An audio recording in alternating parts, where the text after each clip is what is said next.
Straight title. The Yanks have looked sluggish. The pinstripe armor has shown flaws the last 2 weeks, but manager Joe Torre knows it's the next 3 weeks that will define the 2000 version of his team.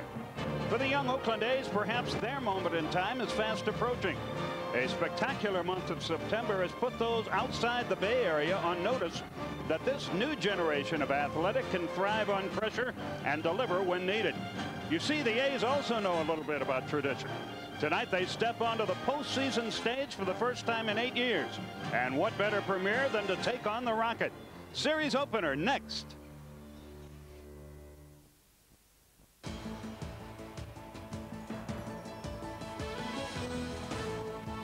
This is the Sun America NBC pregame show.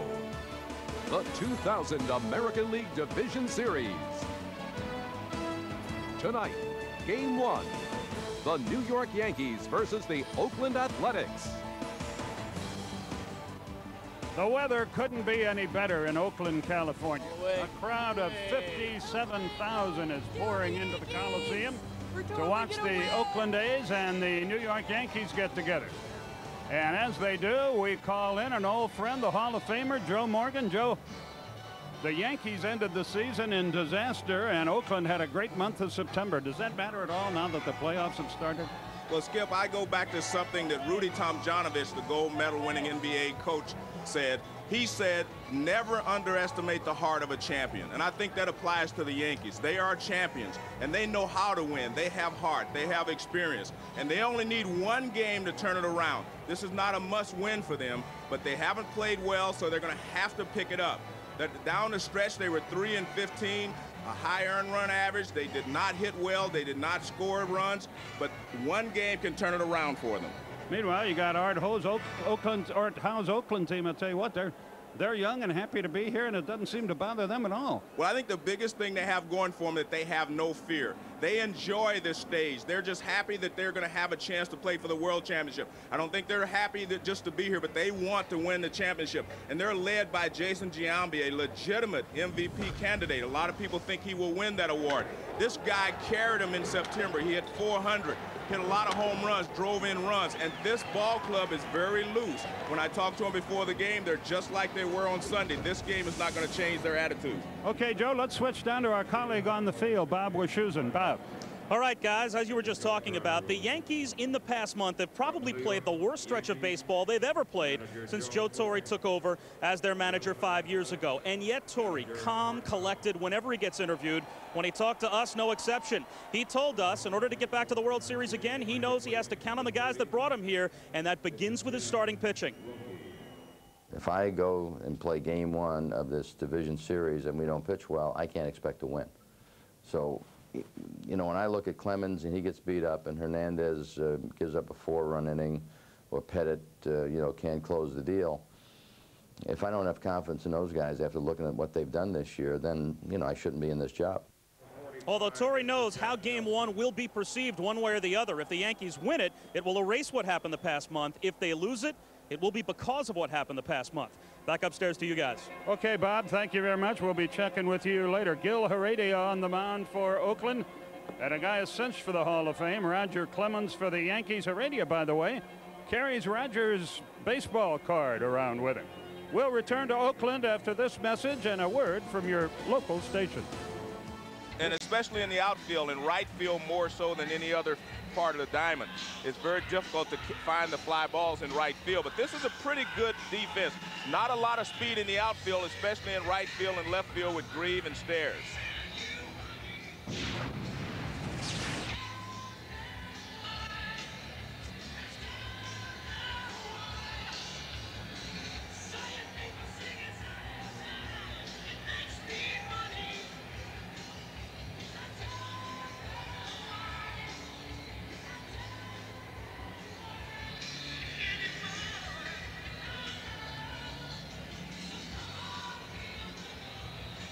Here, ladies and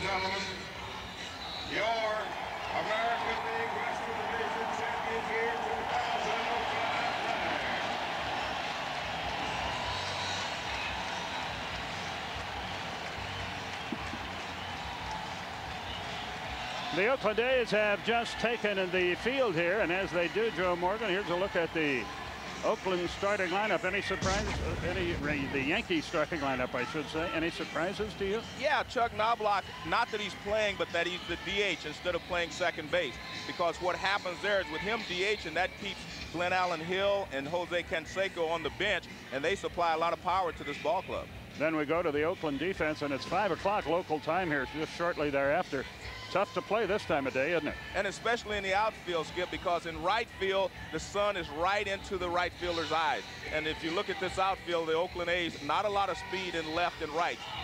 Terrence Long can cover ground, but Stairs and Grieve, not a lot of speed there. And Gil Heredia getting ready, tuning up for a playoff start. The Butterflies have to be jumping, even though he's a little bit of a veteran. He's been around the block in both leagues. But he put together a pretty good year this year, didn't he? He had an excellent year, and the reason that he pitched so well is he threw a lot of strikes. He stayed ahead of the hitters. And he told me he was going to use a fastball, a slider, and a splitter. He said he will throw an occasional curveball, but basically he's going to be a sinker ball pitcher. He gets a lot of ground balls, and he's a guy that tries to stay ahead of the hitters. Okay, let's take a look at the umpires assigned to this game by Major League Baseball. Tim Wilkie is behind the plate with Chuck Merriweather at first, Tim McClelland at second, Paul Schreiber at third. Well, you see him, Al Clark in left field, and Jeff Nelson in right. And the umpires have their new little uniforms that they helped design, huh? Yeah, kind of cute. Yeah, they've got the men in cream now. Umpires have cream colored and gray uniforms. So we're about ready to go. Art Howe just loose as a goose before the game when we talk to him. He's confident his team will play well. Nobody's going to predict that they're going to win because they don't know, but he feels this team will not be bothered at all by the playoff pressure. I think it's a great break for them to play at home first, don't you? I don't think there's any doubt, and I guarantee you Joe Torre is really upset because they're not starting this series in Yankee Stadium. I mean, I think that, you know, that gives them a big plus starting at home. So we're about ready to go. By the way, I should mention I'm here. Old Skip is here because Bob Costas is on his way back from another sensational job on the Olympics in Sydney, and I'm just thrilled and honored that NBC gave me a chance to work a couple of these games before Bob returns, and it's fun to work with an old friend like you. It makes it a lot easier. Well, we'll have a lot of fun. That's the plan. That's what it's all about. Chuck Knobloch leads it off. This place isn't full yet. There's a lot of room out in the center field sections. Hopefully they're still filing in. Normally they call that Mount Davis out there, and normally that's all blocked off, but not today. Here we go. A strike, and we're underway. First pitch, 5-10.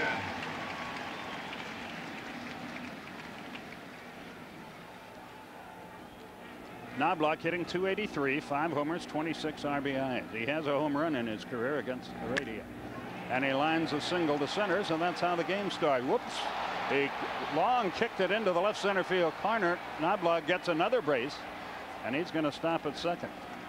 Well, Terrence Long went into a slide for some reason trying to catch that ball, and I don't know exactly why. But that's the reason that Joe Torre said he wanted Knobloch in the lineup, a contact hitter. He wants to put his contact lineup out there. First pitch was a slider. There's another slider down and away, and you see Long, he just kind of slides into it. I don't know exactly what he was trying to do. Now watch right there. He just kind of plays it off to the side and slides, but it was a routine single. But it's a single and an error. As it should be. He needn't feel too badly. That's not the only weird play that's happened in the first inning today.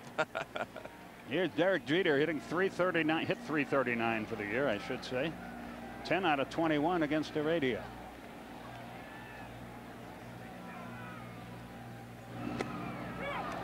Did it hit him? Well, it's foul ball. No, well, Jeter's on his way to first. He doesn't know. All right, but what happened is he actually bunted at the ball. He's saying he bunted at it. But now they're changing it. Joe Merriweather makes the call from first base. Art Howe's going to come out and argue this, and I don't blame him. He called it a strike, which meant that he attempted it to bunt at it. If you attempt to bunt at it and it hits you, it's still a strike. Well, the question is whether he attempted to bunt at this ball. Well, he tries to pull it back, but in my opinion, the bat was out there a long time. Let's see if he pulls it back before the ball gets there. Well, he was trying to get out of the way. So I guess if he didn't call it a strike, then he should be awarded first base. So runners at first and second with no one out, and the game has started somewhat sorrowfully for Oakland. But Tim Wilkie was motioning that it was a foul tip. Now, I guess the point is you watch the umpire. Watch what the umpire calls. And you can see it looks like it does hit him on the finger. But see right there, the umpire's calling it a foul tip, not a hit by pitch. Paul O'Neill is the batter, and the Yankees have a great chance to do some early damage. A strike to Paul. O'Neill, a .283 hitter on the year, drove in 100 runs, 18 homers. He hasn't had much luck against Gil Heredia in his career. He's 4 out of 24.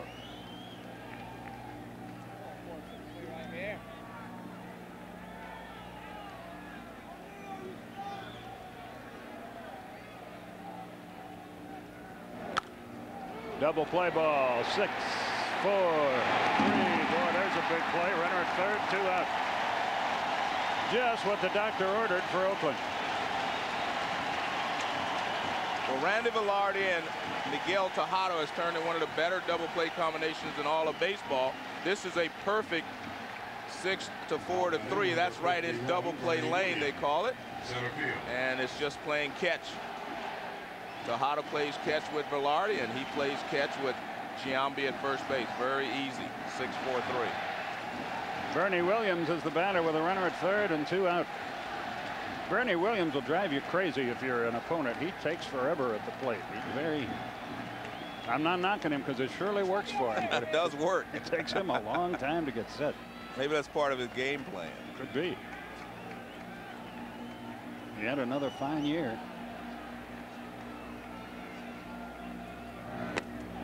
Comes up empty there. That's the splitter he talked about. And a good pitch there. Bernie Williams got off to a great start. In fact, a lot of people were pushing him for MVP the first half of the season. Then he had some injuries and tailed off towards the end of the season.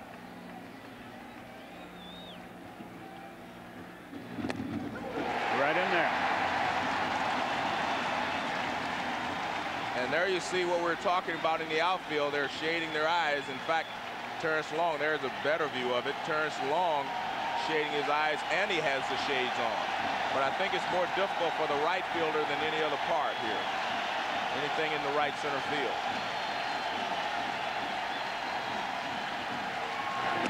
Got him. And it was right there. Beautiful pitch. The Yankees threatened but failed to score. Bottom of the first. No score.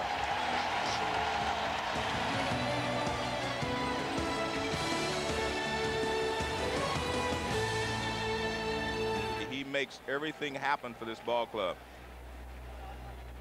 Tell you what, when a fellow like Mo Vaughn says flatly that he deserves to be the most valuable player, that's a pretty good compliment from a guy who's been there himself. Yeah, Mo knows what it takes to be an MVP. And the defense. Here you see the Yankees.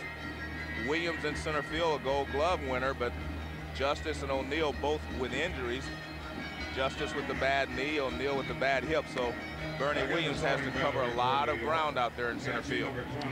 Roger Clemens, 13-8 with a 3.70 earned run average, worked 204 innings in the regular season.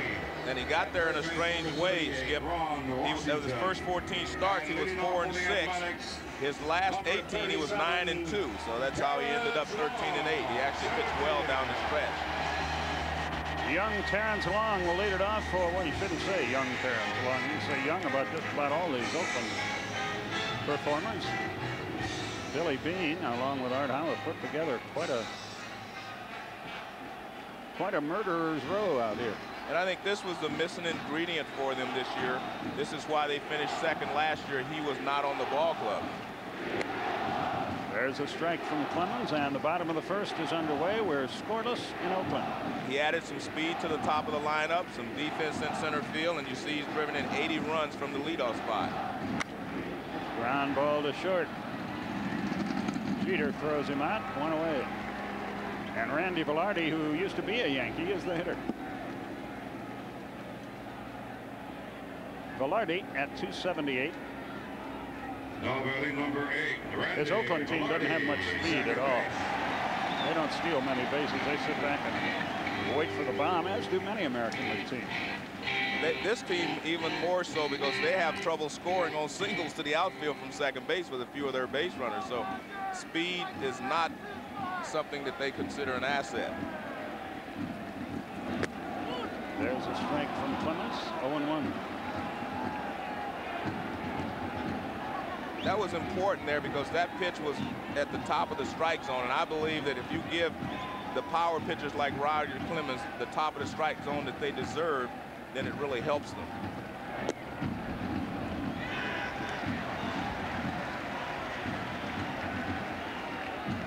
Roger's very similar to Gil Heredia. Fastball, he'll throw a sinking fastball. He has a splitter and a slider. He will throw an occasional curveball, but mostly he's fastball, splitter. Giambi waits to hit next. Fly ball foul to right. I'll tell you what, with this bright sun blazing, I bet you got 3 umpires out there, rather 3 outfielders out there that never admit it, but they're saying, please, Lord, don't let him hit it to me. I don't think there's any doubt they do not want it hit to them at this point. It's also a little difficult for the hitters because the background is in bright sunlight and the rest of the diamond is in the shade, so very difficult to pick the ball up against the background. Just missed the inside corner. Also, there's about 7 acres of foul territory here in Oakland. There's a lot of room to roam.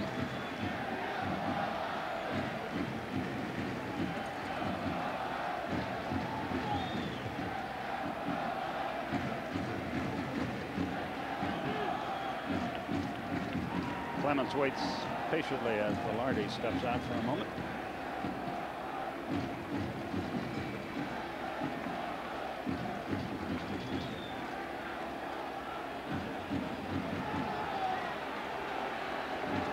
Velarde's still not comfy.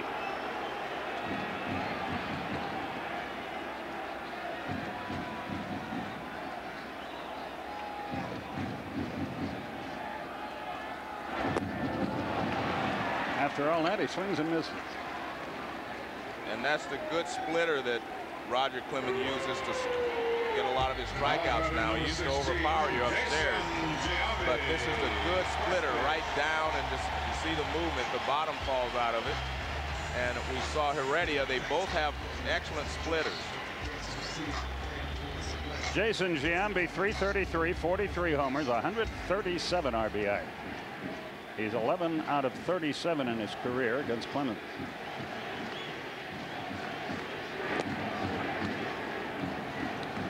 Those drummers are a tradition out here, but I tell you what, I wouldn't want to sit anywhere near them. It has some headache by the time this game's over.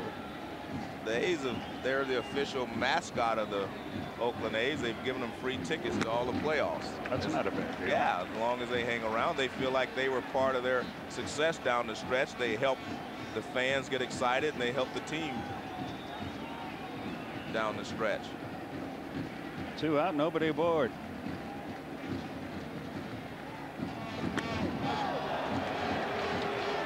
All the other playoff baseball of the day is over. In 10, Seattle beat the White Sox 7-4, and in a very weird game, St. Louis over Atlanta 7-5 earlier today. And you can always expect Roger Clemens to keep the hitters loose. Outside. 3-1 the count. Hitters pitch here.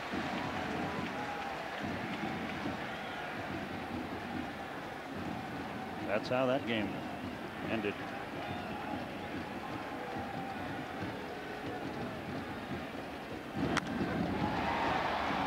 Twisting foul down the left side. That's a pretty good poke anyway. Kind of tells you, though, how difficult it is to see there, because that was a 3-1 fastball, and I'm sure Giambi was looking dead red, and he got the fastball, and he was still late on it. So a payoff pitch is due here.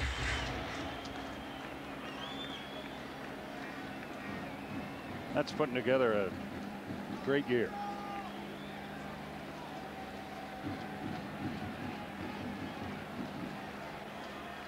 If it's difficult to see the fastball, that means it's twice as difficult to see the splitter. Just missed low, and a runner is aboard with 2 out.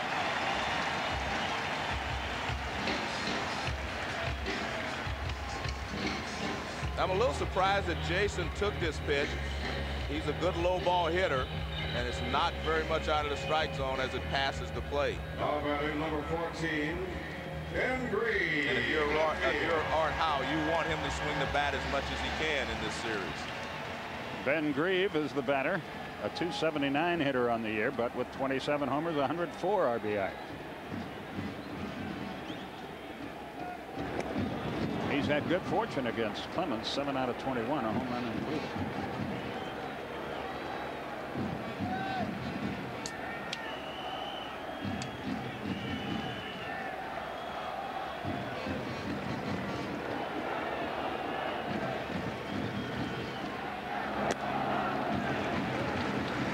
Mentioned the fact the A's only had 40 stolen bases this season, so you do never expect them to run.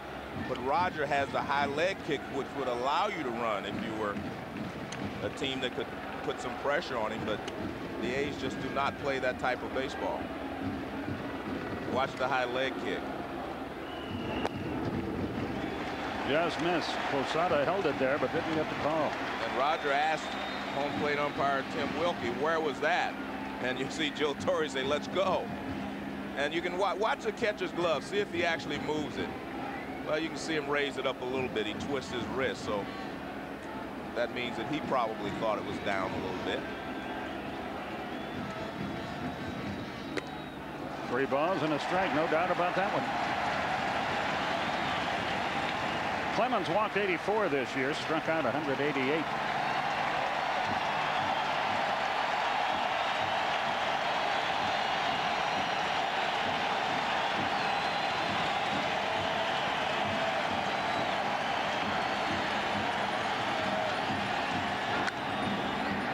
On it, lined it foul.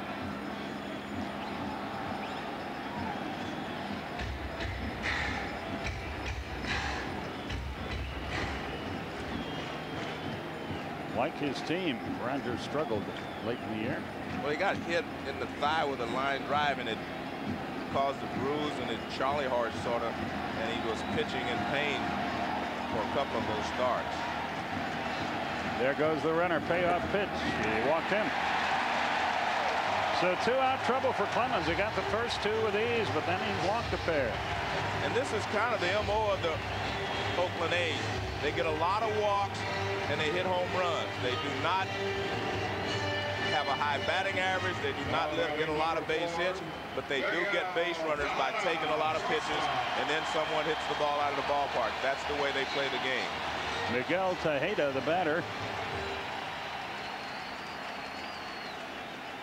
He's out of the Dominican Republic and has already signed a 4-year contract through 2003. That's how much they think of him. And here's one of those shortstops hitting 30 home runs and driving in 115 runs. Excuse me, are you surprised he swung at the first pitch after those 2 walks? I'm surprised he swung at the high fastball, but again, I think the background takes a little adjustment once you get in the batter's box. When you see a couple of pitches, I think you can adjust. But your first pitch, he thought that was a good pitch to hit, but he was late on it. But I agree with you.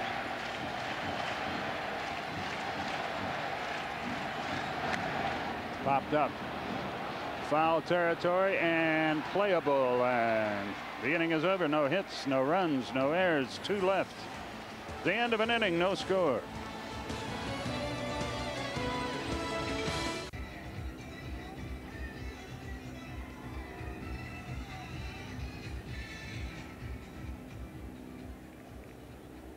For New York, number 28, David Justice, left field.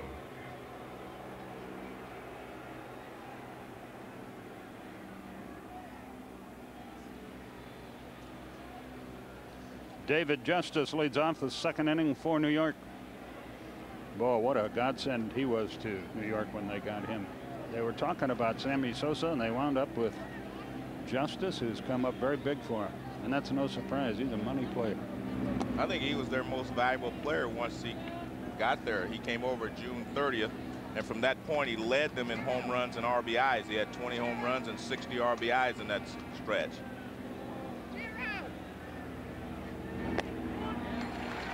Over the outside corner, 1-1. And there you see what he did with the Indians, 265 and 21 homers and 305 and 20 homers and 60 RBIs with the Yankees. And he's one of those guys that just almost, you could say, he's a pure hitter. He has a great swing, doesn't try to pull the ball all the time. He goes with the pitch, and he's just a very tough out. And a good hitter against left-handers. And he likes this stage. I mean, you saw him in Atlanta. He loves being on the big stage. Not only saw him in Atlanta, he hit the home run that gave the Braves their only world title of the 90s back in '95, and it was off a left-hander. 2-2 the count.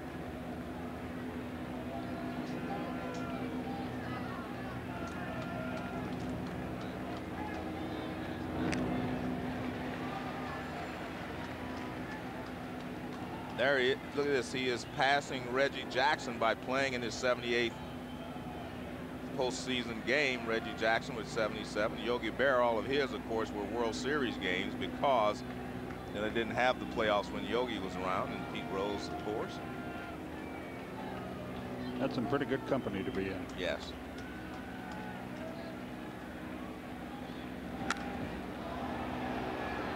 Into center field, Long battles that Sun. He's got it, one down. That time the Sun didn't seem to bother anybody, one away. Tino Martinez will be the batter. Well, you see Terrence Long is talking to Matt Stairs, who came over from right field. I guess he's probably telling him, make sure you get over here if the ball goes in the air. Give me some help.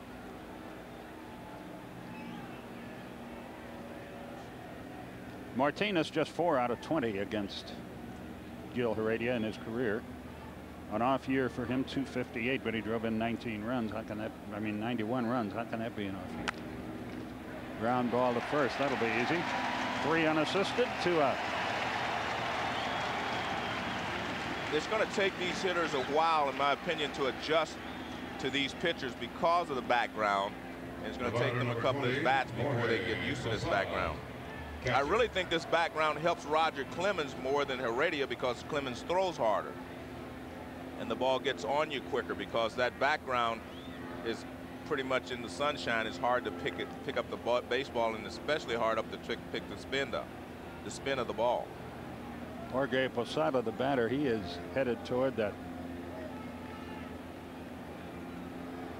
situation where he'll be one of the Yankee greats. The more he plays and the better he gets. 0-1. You have to give the Yankees a lot of credit. They decided to go with Posada on an everyday basis. Joe Girardi had been there helping them win championships. They decided to let him go, and this season he has responded. And he was well over 300 most of the season, but like most catchers, it takes its toll as the season goes along. 1-1 the count. We are scoreless in the second inning. Joe Morgan, Skip Caray with you from Oakland. Started to swing, went around. Paul Schreiber made the call from third base. Well, just watch the barrel of the bat and just see if it goes forward. Yes, you can see right there, went in front and then he pulled it back. And it's easy to see that from third base. 2 out here.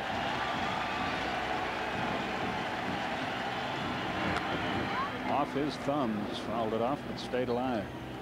When you see big league hitters as good as these players are making funny swings or swinging late like that, you know that it's very difficult for them to pick the ball up. You know, it's funny, the Yankees fans watching this game hoping that they'll wind up playing the Mets in the World Series, and the Giants fans are watching it hoping it's the A's and Giants. Stay. 2-2.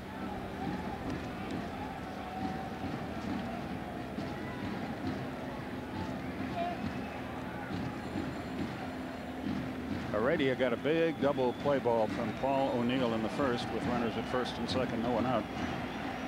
That really helped him get going in this game, I think.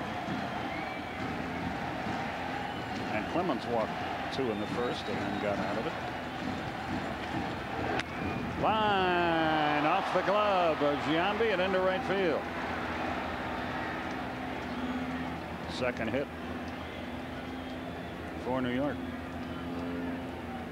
And Luis Sojo, the batter. Ball is hit like a shot. And you see Giambi actually got there. He got his glove up, but he hit off the side of his glove and he wasn't able to hold it. He actually looked into his glove thinking that he had caught it.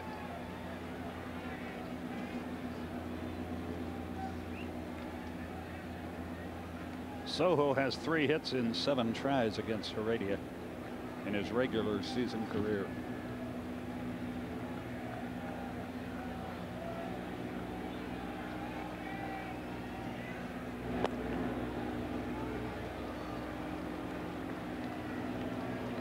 One ball, no strikes.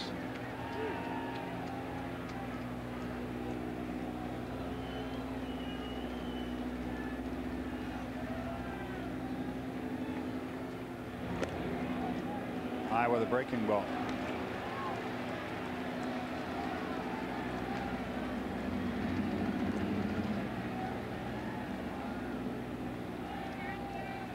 Do you enjoy the pressure that these kind of games bring? I guess so, or you wouldn't be trying to play, huh? Yes, I enjoy that when I played, and I think the players enjoy the pressure because it means more. It's more meaningful. That ball's pretty well hit into left center field. Nobody's going to get it all the way to the wall. Runner around third. They're going to wave him, and he'll score standing. And New York has a lead. 2-out trouble for Heredia. And Sojo comes through with a clutch double. And he drilled the ball in the gap, but you could see what I was talking about. Not a lot of speed except for center field. This ball is right in the middle of the plate. Didn't do much. And Grieve is chasing it. And by the time they get it back in, Jorge Posada has rounded the bases to give the Yankees a 1-0 lead. He runs very well for a catcher, by the way. And here's Scott Brosius. A .230 hitter, but don't let that fool you. In the clutch, he is pretty good. 0-1. The one thing that Brosius has been able to do, especially in the playoffs and World Series, is anytime pitchers make mistakes, he has been able to hammer them. Hit hard and fair down the left field line. That'll get a run home. It's 2-0, and that's a double. 3 hits in a row after 2 are up.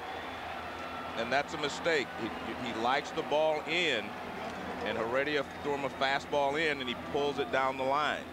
He's a good fastball hitter. You have to throw him a lot of breaking balls and stay away. And look, this is a fastball in. I don't know exactly why they even went in there. He's an inside hitter, and he just rips it down the line. The catcher sets up inside. He throws it inside, and Brosius rips it fair down the left field line. The Yankees' bottom of the order has gotten it done here. The 7, 8, 9 men, a single and a couple of doubles. And Chuck Knobloch, the batter, he singled his first time. 1 ball, no strikes.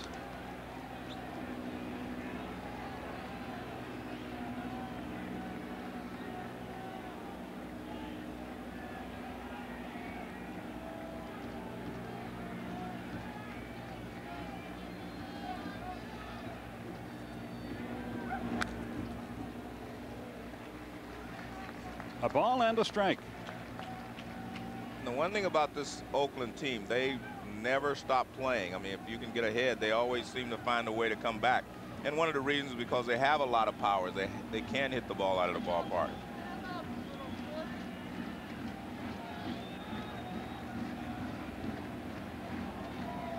BROSIUS leads at second with 2 down.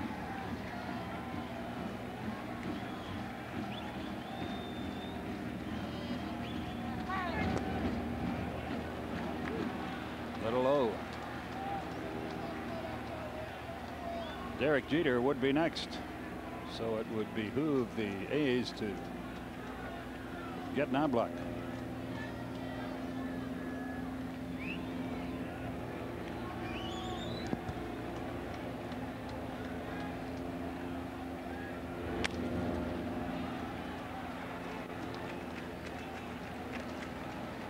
It's interesting, the scouting report says to stay away from Knobloch, and they're pitching him away, and they went inside on BROSIUS, and I think BROSIUS is a better inside hitter than Knobloch is.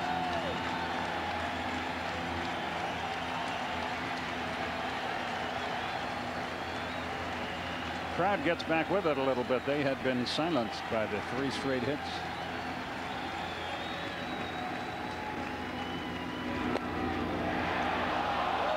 Down and in. Well, you can see Tim Wilkie, he kind of started. He flinched a little bit. Watch the umpire. Shake your head, your eyes got stuck.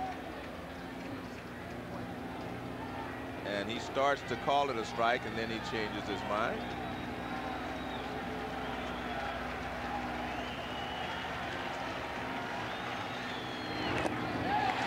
Foul tipped. He's still alive.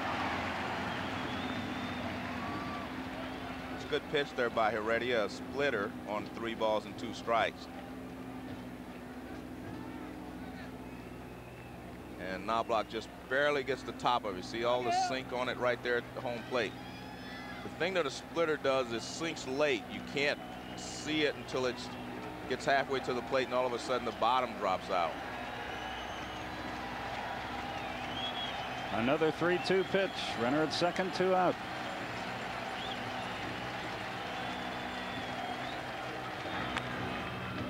And we'll have it to do all over again.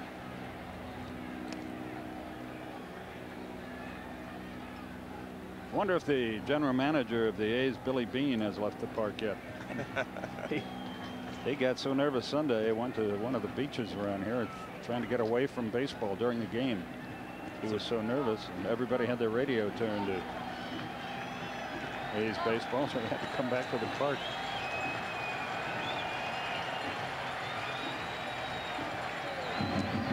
Got him. But not before 2-run score on 3 hits and 1 is left, and it all came with 2 out. Go to the bottom of the second. 2-0 New York. Stairs leads things off here in the bottom of the second. 2-0 New York.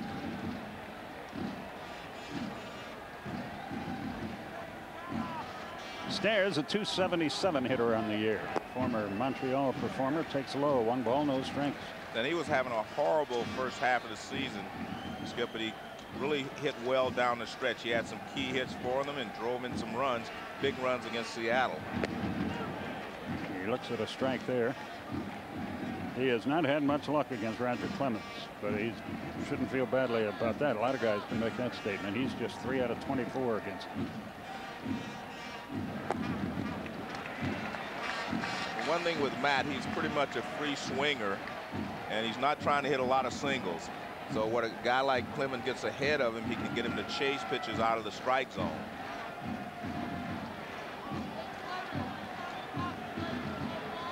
Time is called by the home plate umpire, Bill Wilkie. I think Stairs asked for it. No, beach ball situation.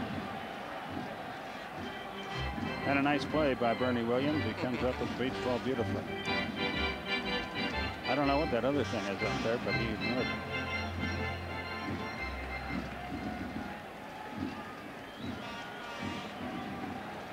Two balls and a strike.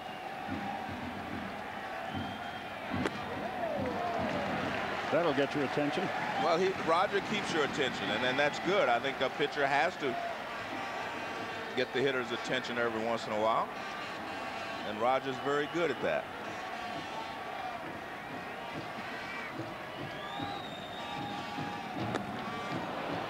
But again, he's a free swinger, and he swings at a lot of pitches out of the strike zone.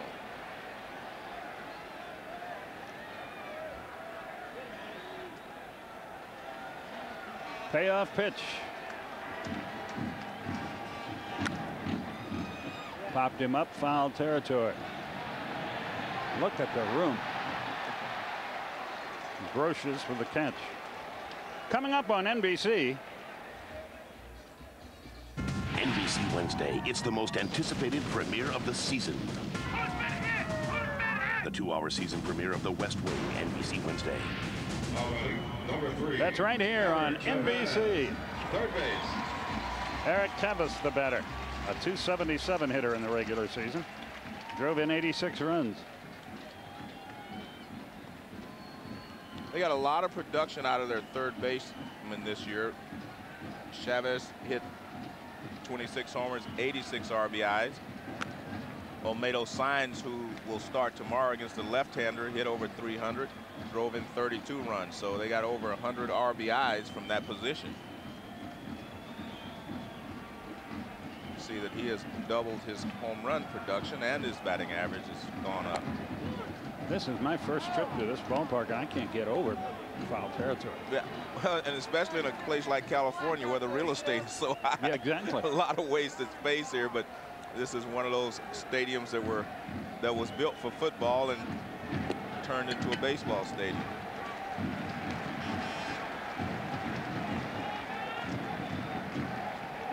Two and one the count. They're not, Joe and Roger, they're not very happy with Tim Wilkie behind the plate. That's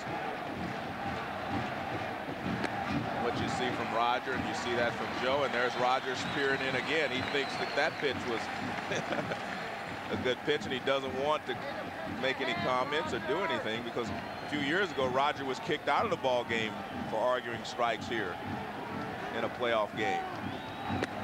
There's a strike, no doubt about that.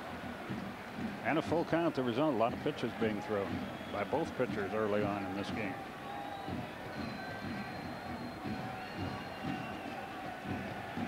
There's a look at Roger Clemens' pitch count so far tonight. Still 3-2. There was a game early in the year where Roger Clemens hooked up with Pedro Martinez, and it ended up 1-0 in favor of the Red Sox. But this looks like the Roger Clemens that I saw that night. He is throwing the ball well, throwing enough strikes to keep the hitters off balance, and he has excellent stuff going for him tonight. There. He looks like he feels good about himself, too. He's ready to catch the ball and throw it again right away, and that normally means a pitcher feels like he's in the groove. Well, this is the splitter, and this splitter is just devastating. You see his split fingers because it's hard. You see the last second dip. Now watch, it's in the strike zone, and all of a sudden it just moves away, and it's off the plate outside by the time Chavez swings at it. So two are down, and Jeremy Giambi the batter. A .254 hitter on the year.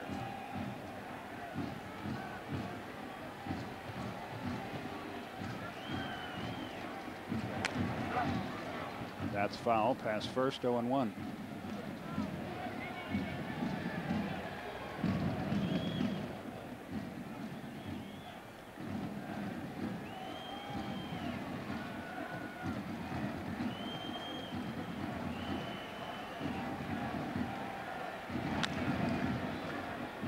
Skip, you have a guy with 5 Cy Young awards. I mean, that's unbelievable. I guess, you know, Greg Maddux, of course, in Atlanta has 4, but that's amazing to have 5, and he's pitched with 3 different ball clubs, and he's still on top of his game. He signed a new contract, and one of the statements he made, it was just great as far as I was concerned. He says, I came in as a power pitcher, and I will leave as a power pitcher. I like that. There are the active wins by pitchers. Roger Clemens on top of Greg Maddux. And that's a power pitcher right there. 1-2-3, nothing doing in the second for Oakland. Third strikeout of the night for Clemens. At the end, 2, it's 2-0 New York.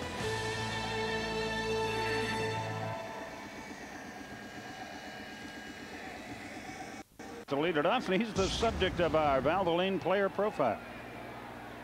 Great numbers, a .322 career average, a 3 straight 200 hit seasons is special. Don Mattingly had 3 straight for the Yankees. So did Jim Rice. Wade Boggs had 7 straight, and Kirby Puckett, among the American Leaguers, had 4 straight. So Derek Jeter in elite company there. He was hit by a pitch his first time, and there's another one in on him, but he fouled that one off. 0-2. When I talked to Joe Torre about, you know, the team, he said he felt like they were tight. They lost 15 of 18, and he said he couldn't do anything to relax them. He said he tried everything. He said, you know, he talked to them, and they just could not relax. He said finally they were like one game, they needed one victory to clinch for like 3 days. The champagne was on ice. That should be easy. Close, but he got him 1 out. So the champagne was on ice for 3 days. So he came in one day and he said to them, maybe we should drink the champagne before the game tonight and everybody can relax. But he said he blamed himself a little bit for not being able to relax them. But he said he really didn't know what to do. He had never been in that situation with this ball club before, and he never felt that they were tightened up. But he said he could not relax this ball club, which is amazing. And they weren't losing 4-3 and 2-1 and 8-7. They were getting just absolutely hammered. 13-2 and 21-3. Paul O'Neill, the batter, he's come a long way. I can remember Paul O'Neill when he first came to the major leagues. Was the guy that Cincinnati used to pitch when they were either winning 10-1 or losing 10-1. Now here he is, a perennial all-star. When he came to the American League, he just began to hit 300, and this is the first year he hasn't hit 300 for the Yankees. He's a fine ball player. Look at that, he's raised his career average 30+ points. That's a lot. May not seem like a lot, but that's a lot to do in that shorter span. Won an American League batting championship and has helped them win 3 world championships. He's not too sure about that call, but he'll get over it.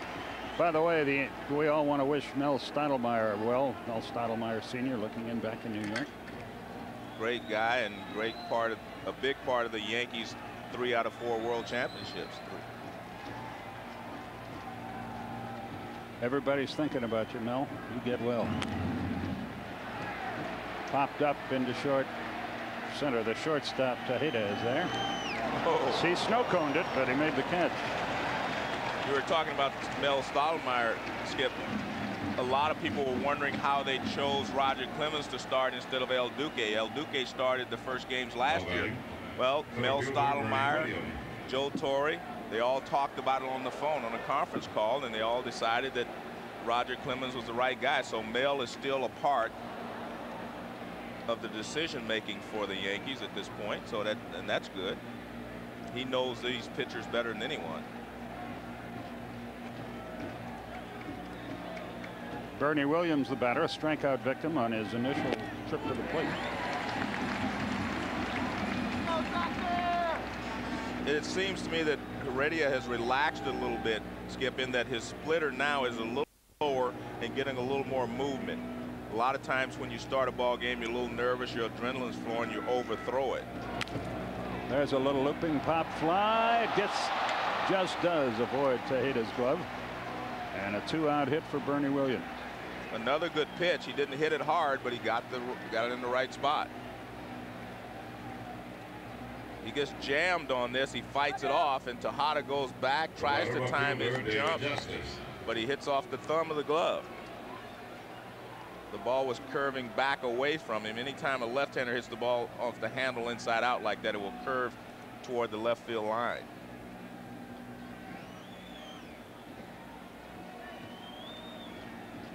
So a blue pit with 2 out. They scored 2 runs with 2 out an inning ago. And David Justice is the hitter.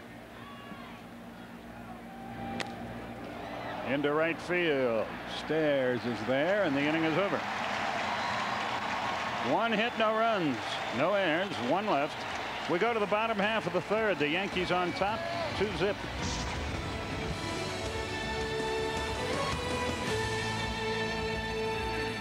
2-0 New York, our score. For more baseball postseason information, log on to MSNBCSports.com. You'll find full coverage of both the American and National League division games with playoff profiles, stats, and daily schedules. MSNBCSports.com, the official website of NBC Sports. Ramon Hernandez leads off the third inning for Oakland. A lot of people were wondering if this playoff atmosphere would disturb or make the A's tight. I don't think it should have a lot of effect on them because they've been under the playoff pressure for the last week. It's like every game was a must-win game for them, which is what the playoffs are all about.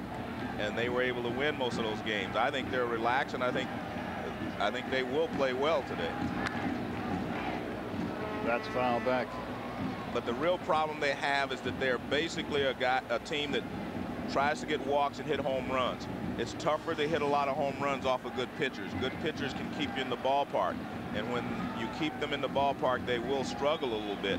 But the one thing that they have been able to do under Art Howe is find ways to win. Clemens looks sharp as a tack in this game. Yeah, this is as good as I've seen him throw, except for the game he pitched against Pedro that night.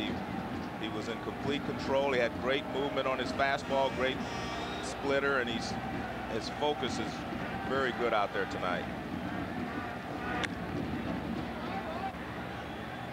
That game was on ESPN, wasn't it? Correct. Yeah, that was a terrific game. Great we were game. watching it in a clubhouse or someplace, somewhere. It was a great game.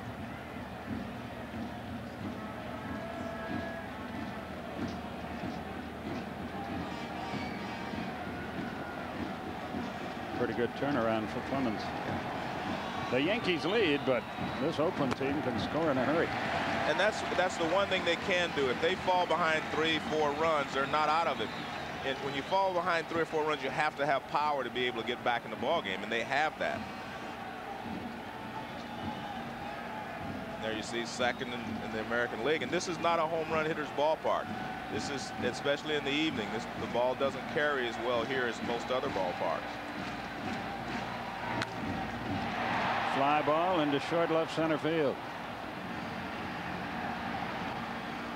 Williams has it, one down. And the thing now is that the shadows are covering the background in center field.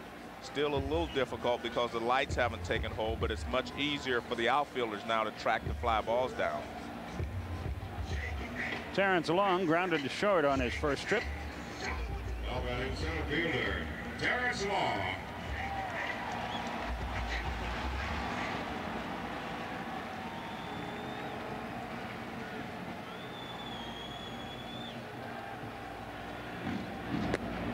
And the dumb National League guy should apologize to Miguel Tejada for calling him Tejada. Oh. Sorry, Miguel. He's been called worse. I'm sure. I'm sure I was called worse all over Oakland when I said that.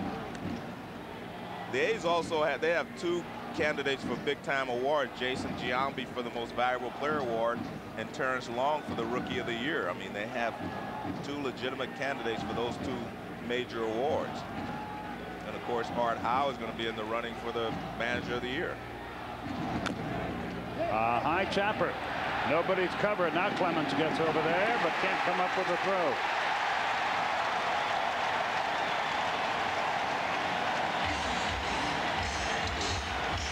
That'll probably be a hit. Well, it was a tough play for both Clemens and Martinez. Martinez has to come get this ball because Long runs well, so if he doesn't come and get it, he's not going to have a chance. Clemens does a great job, but you can see how that's a difficult play because Clemens has to find the baseball and the bag. And he'll find the ball and then he'll try to find the bag and he can't hold on to it. That had potential injury written all over it too when those 2 got together at first base. But everybody's okay and a runner is aboard with 1 out.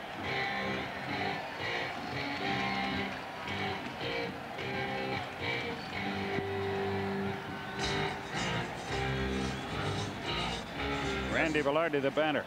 First hit of the ball game for the A's.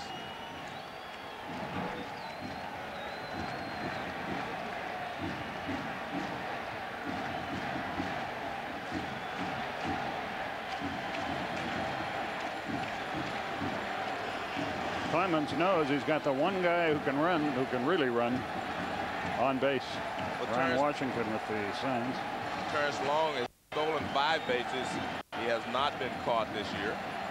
But again, the A's are not a team that likes to steal a lot of bases. They don't even attempt many.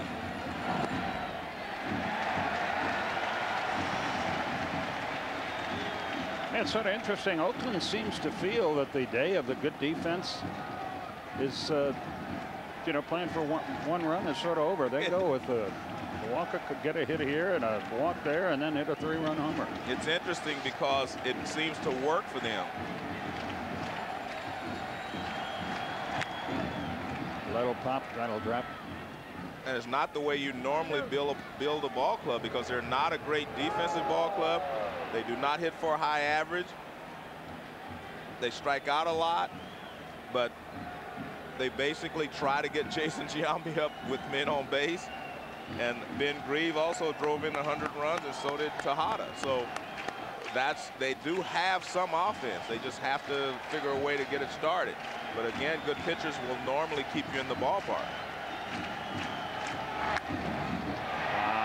Fly ball. Williams is there in right center and puts it away. 2 down.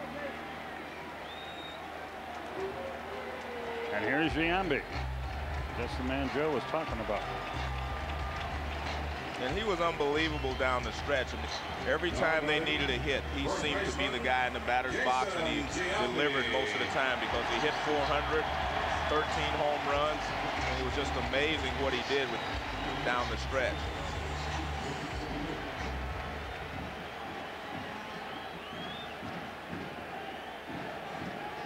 He walked his first time. There's the score for you.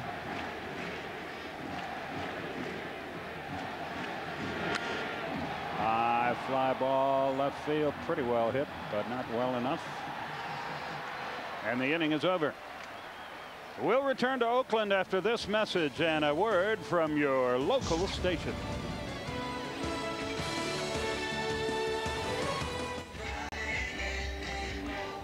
The Yankees lead 2-0. Before we get to the 4th, let's switch down to the field where Bob Wischusen checks in. Bob. Well, guys, report from the Yankee dugout. It seemed after Paul O'Neill hit into that double play in the first inning that the whole mood of the Bombers dugout was that of, here we go again. You know the way that they played and struggled down the stretch in September. But when the bottom of the lineup got them those couple of runs, and now watching Roger Clemens move through the first 3 innings without allowing a run across the plate, a noticeably lighter mood in the Yankee dugout overall. Back upstairs to you.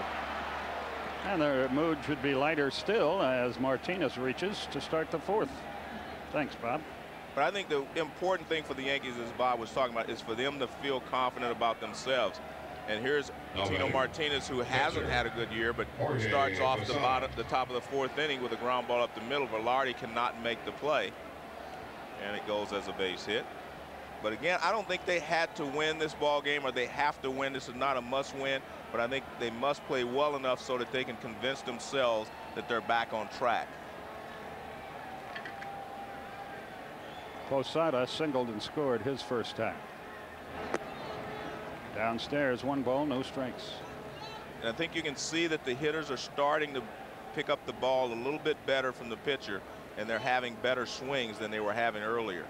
We saw a lot of funny swings the first couple of innings. You know, you said before, Joe, and I'm not arguing with you at all, that these guys aren't nervous coming into this game because they've played big games all down the stretch. But I think you're less than human if you don't feel a little. I mean, you know, it's the playoffs, and you know it's important to win the first game, whether you're a Yankee or an A. Well, there has to be a certain amount of pressure but they feel like, in talking to most of the players, they felt like there was more pressure last week to get here than it is the first game of a playoff, because they have at least, you know, they have a chance to win 2 out of 4, 3 out of 4, even if they lose this ball game. Yeah, those games were more important, because if you don't win some of those, you don't get to play here. You're sitting and watching this game on the tube. It's basically like the LCS sometimes. It's so crucial just to get you to the World Series.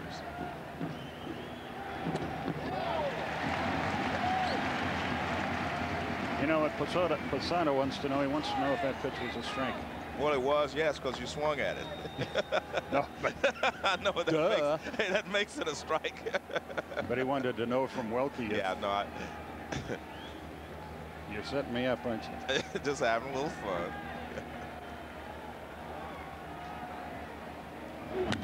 That ball is well hit. Fair or foul? Foul. And because it's the playoff, you have an extra umpire in the outfield who can get down the line and get a closer look than you could if you were at the first base. And that's Jeff Nelson down the right field line, and he goes out and he gets a very good look at this ball. And POSADA hits it, and it's clearly foul. But you know what? I have seen, and you have too, so many times with those umpires on the foul lines. They're not used to working there. They don't work there all year. You had the play where Tony Tarasco was about to catch a fly ball, and they didn't see that. Right. We had a play in Atlanta several years ago when Jermaine Dye was playing for us in Atlanta, where an umpire inadvertently got in his way as he was trying to catch a foul ball. I honestly think that it's really not fair to the umpires to put them there because they don't know what the heck they're doing in that particular area. And that's a very good point, because they do not work there except in the postseason. Runner goes. Foul territory. Does he have room? Indeed he does. One out. When I say that, I'm not knocking the umpires. It's just. It's a fact. Yeah. Al Clark went down to make sure that Ben Grieve made the catch on that one. The batter, second baseman, Luis Sojo. Luis Sojo, the batter. He drove in the first run with a 2-out double in the second. I think if you look at this lineup that Joe Torre is starting today, you know, with Chuck Knobloch as the DH, all of these players, with the exception of David Justice, was a part of the championships that they have won there. And I think Joe feels comfortable with this unit, and that's why he said he wanted a team out there that could put the ball in play.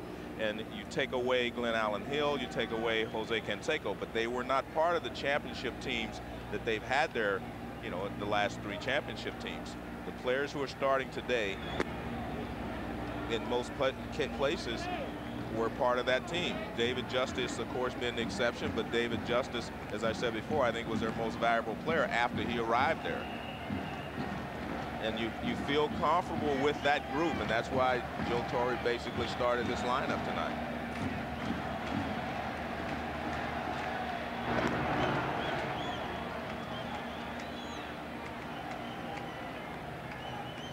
Heredia has pitched all right to this point. He ran into 2-out trouble in the second. But he's done a good job for Oakland against the Bombers. And that's something the Yankees had not been able to do, that score first, and also they had not been able to get a lot of 2-out base hits. So they did something that they had not been doing while they were struggling. Speaking of surprises, how about our pal Tony La Russa today, starting Rich Ankiel? That was a surprise. Popped up. Should be easy. Is easy. And you see Heredia is making some good pitches. That's an excellent splitter down and away. Nothing that Sojo could do with it, but he reached out and popped it up. Watch the location of this pitch. See the catcher's target? Look at that, down and away. You can't do much with that pitch. If you have to swing at it, you're not going to hit it. And you can see very much off balance. Let's see if they pitch BROSIUS different this time. I mean, I just can't believe that you'd want to throw him fastballs anyway, but throw him inside especially. He's a good middle of the plate in hitter. Well, at least they go away with a breaking ball this time, which is what they should have been doing all the time. And Keel started that game for the Cardinals, and they won the game 7-5. It was a weird game. Atlanta had a horrible first inning, and Keel had 5 wild pitches in an inning. And I haven't had a drop to drink. I'm not making that up. He really did. That's a record.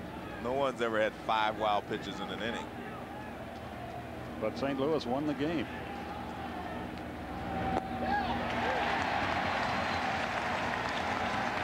And you can see BROSIUS swinging at those two splitters and breaking balls, you'd wonder what the scouting report, which one they read that said throw him a fastball inside as they did last time. So here's another splitter, and he's 0-2. That was maybe the best pitch he's thrown today. That was nasty.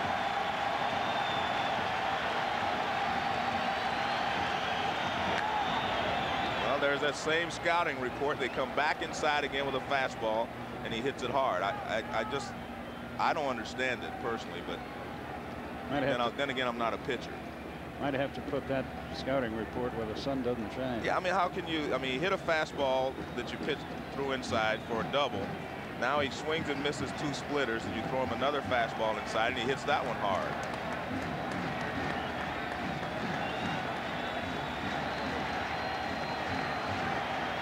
Another 0-2 pitch.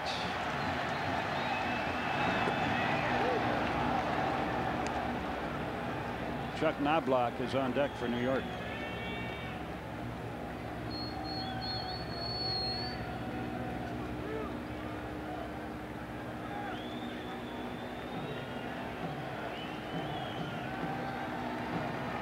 Well, at least they're going to try to go away again. Swinging bunt down the third base line. It goes foul, and Heredia makes sure it stays foul. Count still 1-2. If I'm the A's, I like the way he's swinging at those pitches. Better not do the fastball in.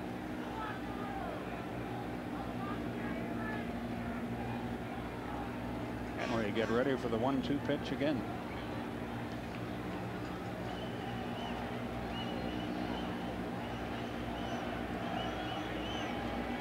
There are a lot of hitters who like the ball middle of the plate in with the fastball, and Scott BROSIUS is one of those. So you try to go away with something off speed, something slow, or if you have to throw the fastball, you throw it away from it.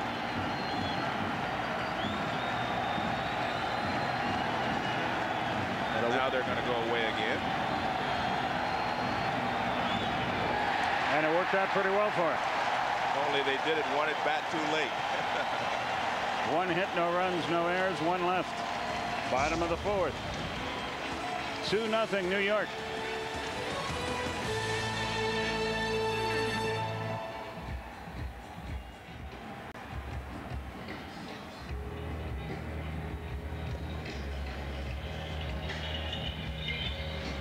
Cleanup hitter Ben Grieve leads off the bottom half of the fourth inning for the Oakland A's.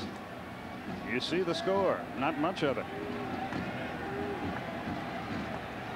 But with Roger Clemens pitching, that's really not too surprising. Fast strike, 0-1. And he is throwing well. We've said that, but I mean, he continues to get ahead of the hitters. I think that's the key to his success so far, because then he has several different ways he can go.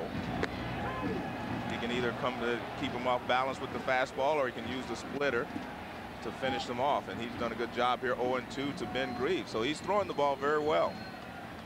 The question is, how long can he go? The Yankees' middle relief has not been one of their strong points this year.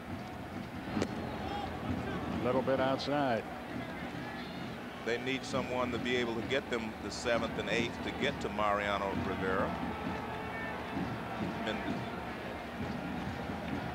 Mendoza is out for the year. He was the guy that was always there to get them to Rivera, and he is out for the season.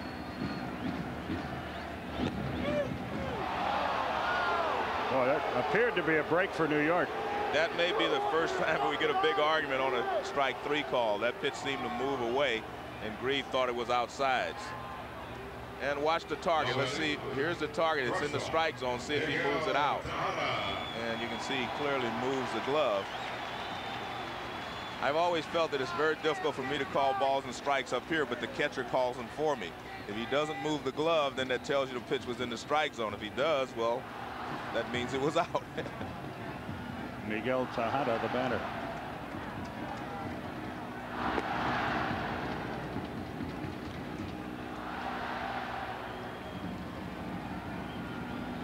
One ball, no strikes.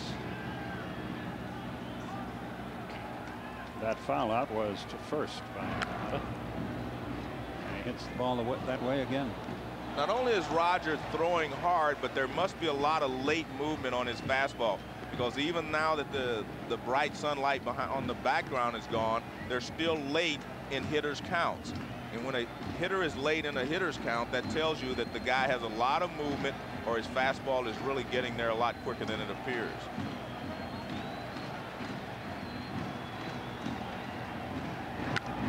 One out of play. It's 1-2. Yeah, that movement even fooled the umpire. That can happen. It's one thing to throw hard, but you have to have that movement to go along with it. And Roger has both tonight. He's got good movement and good velocity on his fastball.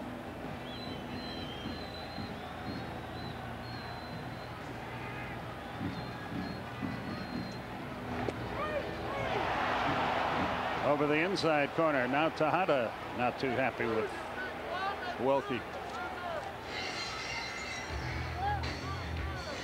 Sunday night.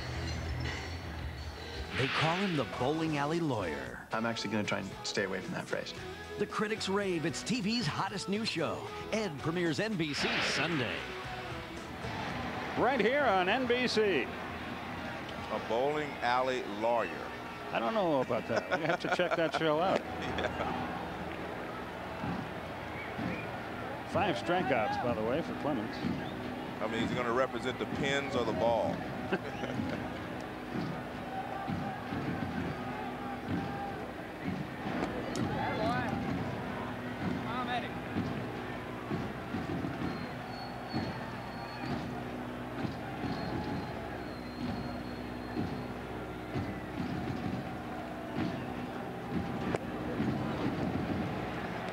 And you see, Rogers always going to come inside off the plate against left-handed hitters.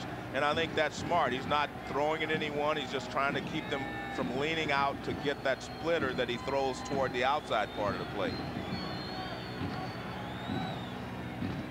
And there it is. If you keep the hitters honest inside, unconsciously they're looking for the ball inside, even if you do not go back in there. And for a split second, they're just a little late on that pitch away. There are a lot of ways of getting to a hitter, keeping a hitter off balance. You can do it with your overpowering fastball. You do it by changing speeds, or you change location. Little tapper. That might be a tough play. Soho gets him. Nothing doing in the 4th for Oakland. 1-2-3 again. At the end of 4 complete. It's still New York 2, Oakland nothing. 2-0 New York. Coverage of Major League Baseball's Division Series continues tomorrow with Game 2 of the Seattle-Chicago Series, airing at 1 o'clock Eastern on ESPN, followed by Game 1 of the Mets-Giants. That's at 4 p.m. Eastern on ESPN, and Joe and John Miller will have that for you. Pitches a strike. Then we turn over the mics to Joe Buck and Tim McCarver for Game 2 of this series at 8 o'clock tomorrow night on Fox.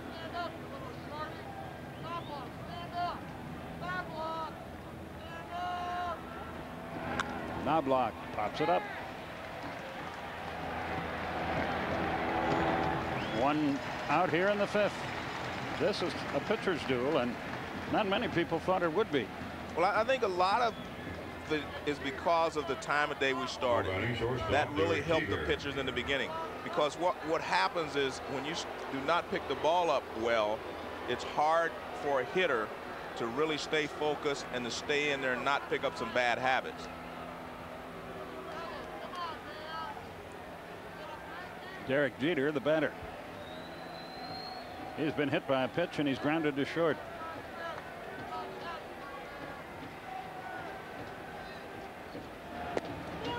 Strike call.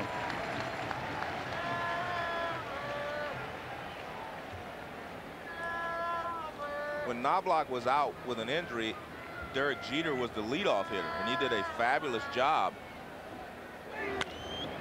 Ground ball, good play at third base. Nevis throws him out, 2 down. Jeter did a fabulous job in that most of the time people feel that he's a free swinger and he doesn't take a lot of pitches. But when they had him leading off, he took pitches and he got on base, and he just did a fantastic job of, you know, being the leadoff hitter while Knobloch was out. Paul O'Neill is 0 for 2.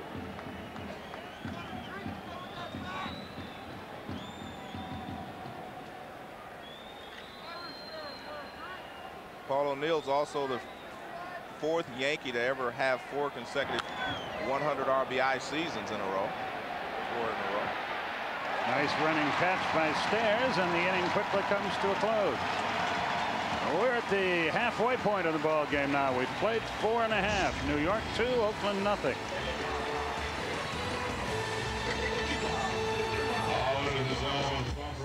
Eric Chavez leads off the 5th inning. For Oakland, they're down 2-0. That happened in the 2nd after 2 were out. And there's a solid hit.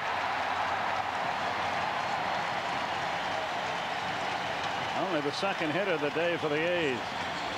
Well, if you're the A's, you have to start to think. Roger Clemens has been trying to get ahead of us, and he's been successful getting ahead of us with fastballs. So I'm going to sit up here and look for a fastball. He gets the fastball, and he rips it to right field.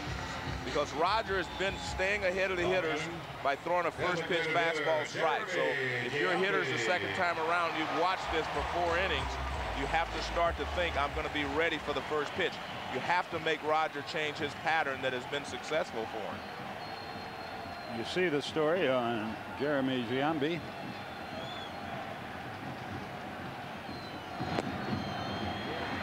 Downstairs, 1 ball, no strikes.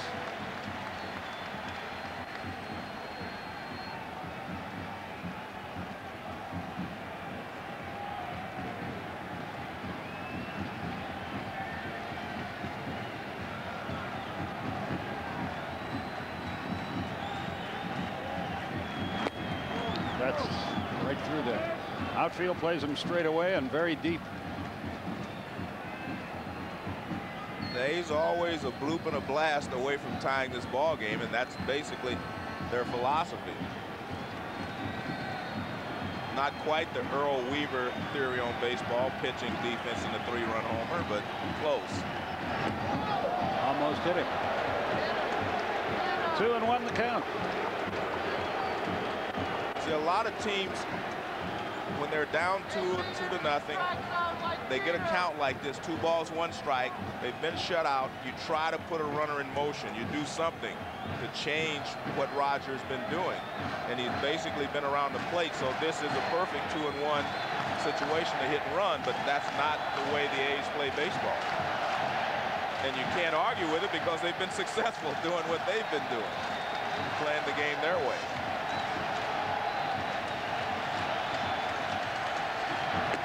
Way outside. And you could see Posada tap his shoulder. What that meant was keep your shoulder in. He felt like Roger opened up too quickly, and that's why the ball moved so far outside. So he wants to keep the front shoulder in and drive toward the plate.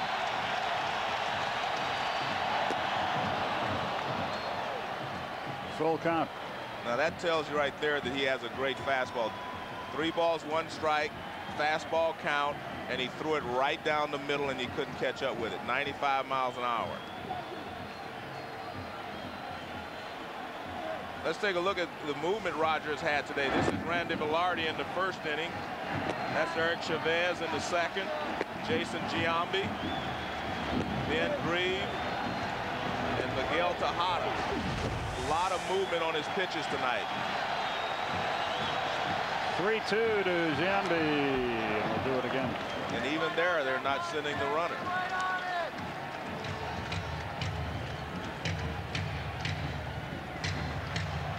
There's Ron Washington, the 3rd base coach. He gives the signals that the runner and the hitter that Art Howe passes along to him.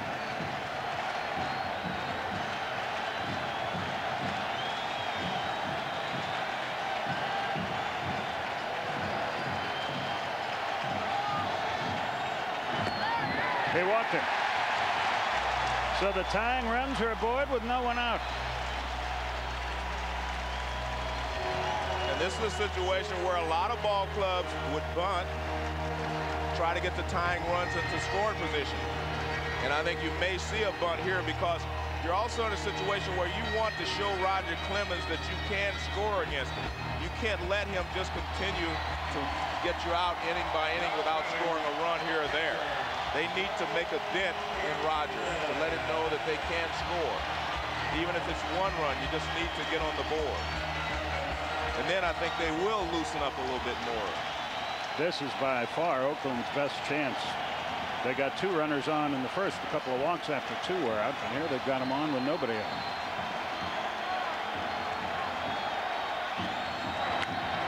Base hit right field. Runner around third. They're going to wave him. O'Neill's throw. He's safe. A good throw might have had him. And that's what we're talking about. They get on the board. But again, I think they fooled Roger there. Roger and Scott BROSIUS thought they were bunting. But this is not what the Oakland A's are about. They do not bunt.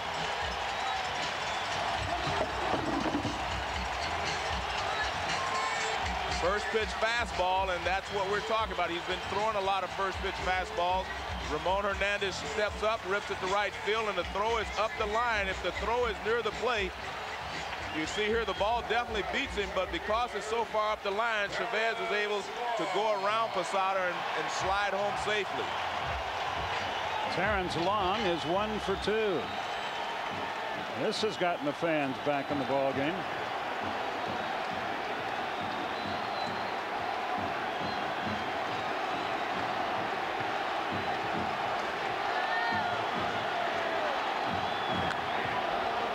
He took a shot at left field, fouled it away. Well, Roger continues to come after him with a first pitch fastball, and that tells you that he feels like his fastball is still moving well, and he has a lot of confidence in it.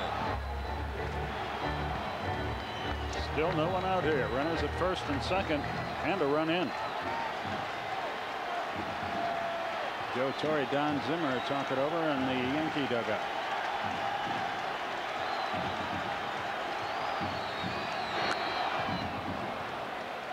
Clemens out in front, 0-2. One of the things that Terrence Long has been able to do is hit with runners in scoring position.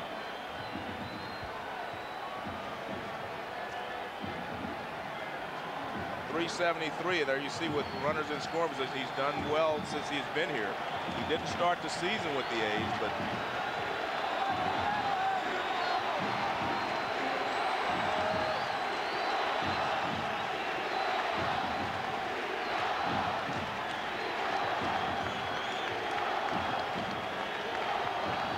the excitement has brought the fans back.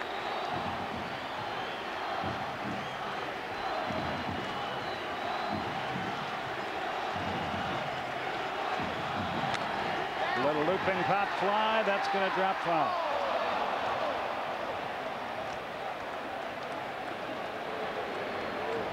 It was actually pretty good hitting there by Terrence Long because he didn't try to pull the ball. That was a splitter away, and that's what one of the pitches Roger's been using to get his strikeouts, and he was able to go the other way and keep it in play just to try to put the ball in play. He's looked like he's trying to go to left field on every pitch here. See if Clemens tries to bust him inside.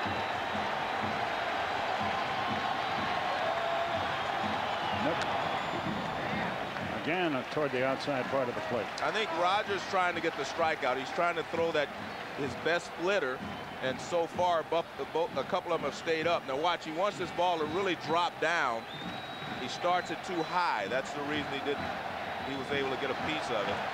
See how high this one starts. It still has movement, but because it starts so high, he's able to get a piece of it.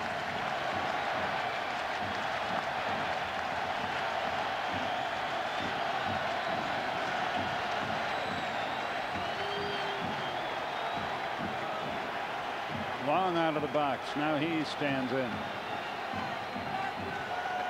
Jeremy Giambi leads from second. Hernandez from first. Little tapper. Out there. Safe there. Good job of base run by Ramon Hernandez. Well, it was an excellent job of base running, but I think Soho should have taken the runner at second base. You have to keep the double play in order. You have to take the guy at second base. If he stops like that, you have to go ahead and take him. He's not close enough to first base that you can throw to first and go back to second on that play. The only time you can do that is if the runner's close to first base. He's too close to second. You have to just take one and keep the double play in order. Now there's no double play situation. So it was Hernandez who did a smart job.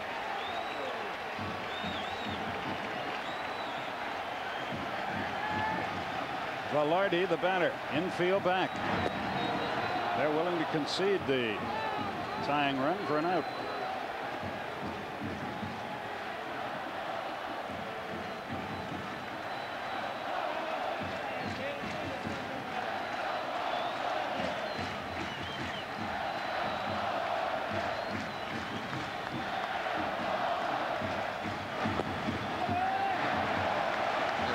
Still questioning some of the calls of Tim Welke. Randy Velarde had a big hit in the division clinching game on Sunday. Hit a home run. They were ahead 1-0 in the 8th and hit a home run over the center field wall. And on Friday made some great defensive plays here to help them win a ball game.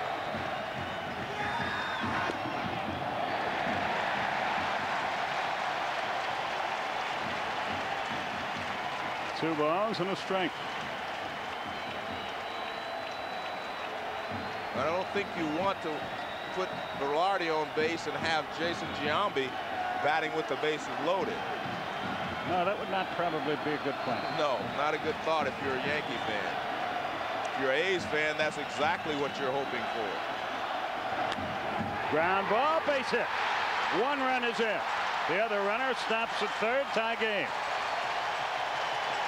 Velarde comes through. And this is the way the A's have played down the stretch. They've fallen behind, but they always come back.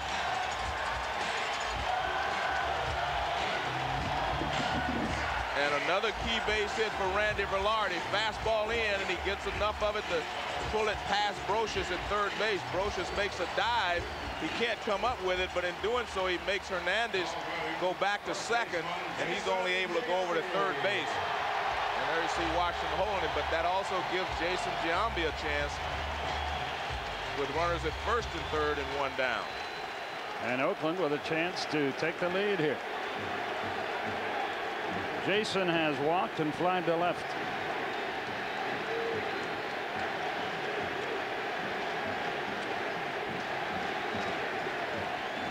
That play worked once, but it was a long time ago.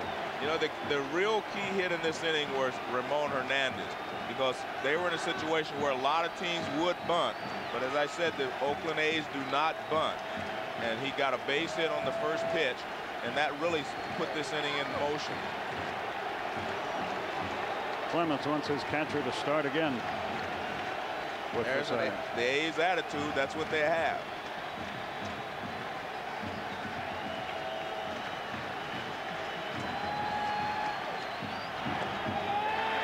Into the dirt. Giambi gets out in front. One ball, no strikes. Clemens was rolling merrily along until this fifth.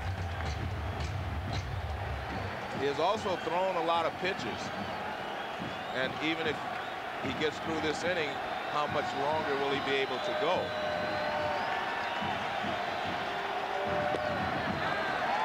Two and oh.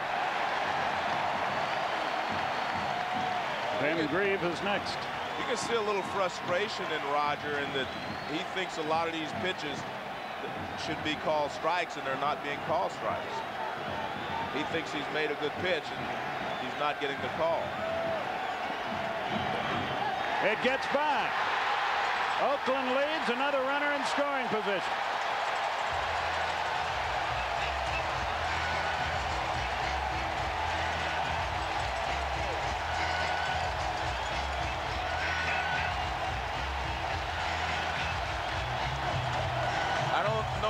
Score this, but I don't think this should be a wild pitch. That ball is in the air, and POSADA just misses it. There's a lot of movement on it, but the ball is clearly in the air when it gets to the catcher. And we'll have to see how they score it as Hernandez comes in to score the go-ahead run for the A's. Billy Connor's on his way to the mound to talk things over with POSADA and with Clemens.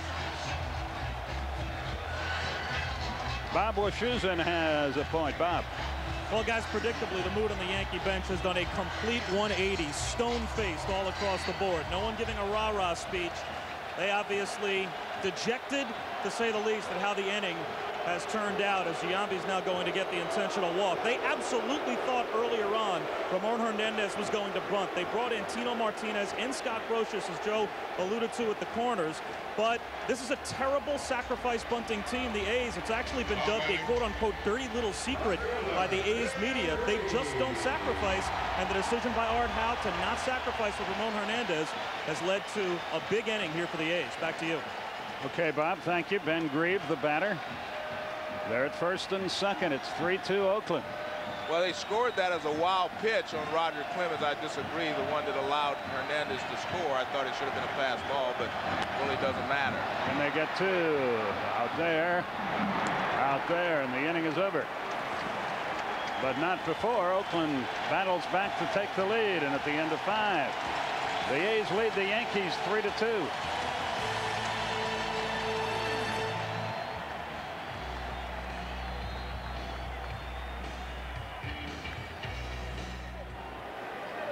We go to the 6th inning here. It's a 3-2 Oakland game.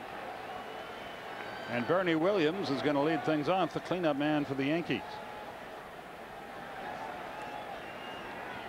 You know, one of the things we talked about in the open was the heart of a champion, and I think the Yankees are going to have to show that right here. Everything was going along the way that they wanted it. Roger was pitching well. Now adversity is struck. Now you're back to where you were 7, 8 games ago. You've lost 7 in a row. Now you have to say to yourself, we're going to have to pick ourselves up and play better. We're just going to have to score some runs. Roger is pitching well. We have to help him out. A little bit outside. 2-0 the count. Boy, they need a good inning for Heredia here. Yes, this is the most important inning. Is we all know that once your team takes the lead, you have to get those 3 outs for them. Give them a chance to get right back at Roger. Keep the pressure on the Yankees if you're the A's.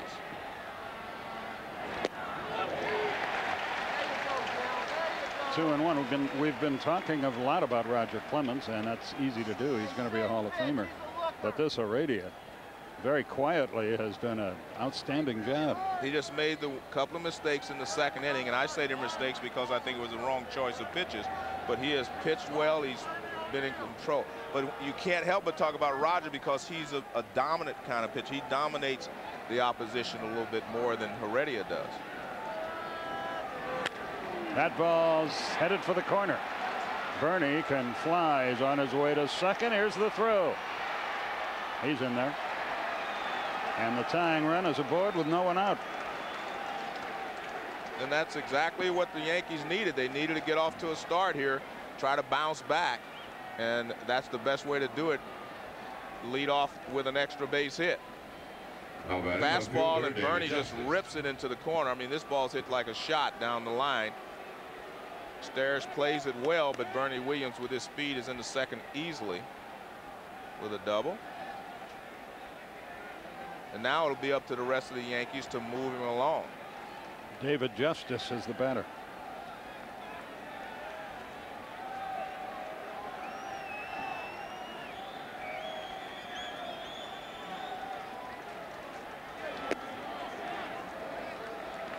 Activity about to begin in the Oakland bullpen.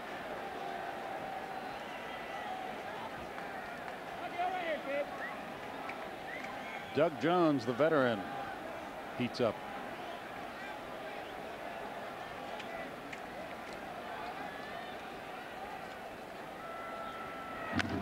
Ground ball, that gets the runner to third. And that's what you want to do. You would like to get a base hit, but you have to pull the ball to the right side to move the runner over into scoring position, and David Justice does the job. And gets greeted by his teammates. They know that's a big play. Well, they try to throw the pitch away. It's supposed to be a sinker away, and it is away, but David Justice has made up his mind he's going to pull the ball, and when a good hitter makes up his mind he can pull it, he's going to pull it. This is something that Art Howe does that a lot of managers would not do, and that is play the infield in when you have the lead. He played the infield in on Sunday with runners at second and third and 1 out and a tie ball game. So he does this quite often. Tino Martinez 1 for 2. Outside, 1 ball, no strikes. The theory is that if you play the infield in, you take a 300 hitter and make him a 350 hitter. You add about 50 points to a guy's batting average, because if he hits the ball sharply at all, it's not at the infielders. They cannot chase it down. Fly ball into left field. Grieve on the move. Runner tags. He'll walk home. And just like that, we're tied again. Sacrifice fly, RBI. And you have to give the Yankees credit. I mean, they bounced right back. If this was a team that was feeling sorry for itself, they would have probably could have gone away. But they went right out there and got that run back. So you have to give them credit. The way the last 10 days of the season went for the Yankees, they were probably just happy to be losing only 3-2. Good point. Jones has some company now in the bullpen. Another right-hander up and throwing.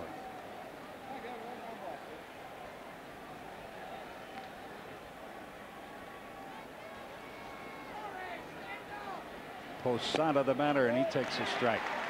That's the way the Yankees of '98 played. The team that won 114 ball games. They manufactured runs. The guy get a base hit, a ground out, a fly ball, and you get a run home.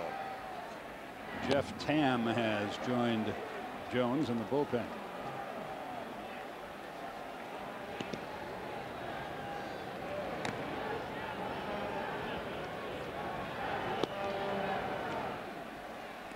One and one, the count. Come on, Gil. Posada has singled, scored a run. He's flied to left.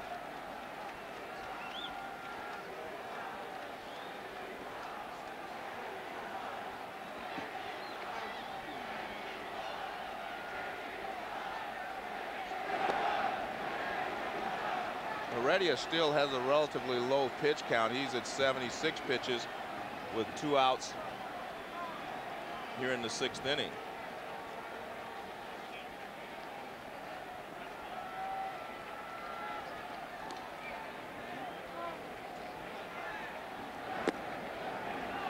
He walked him, and Luis Sojo, the batter.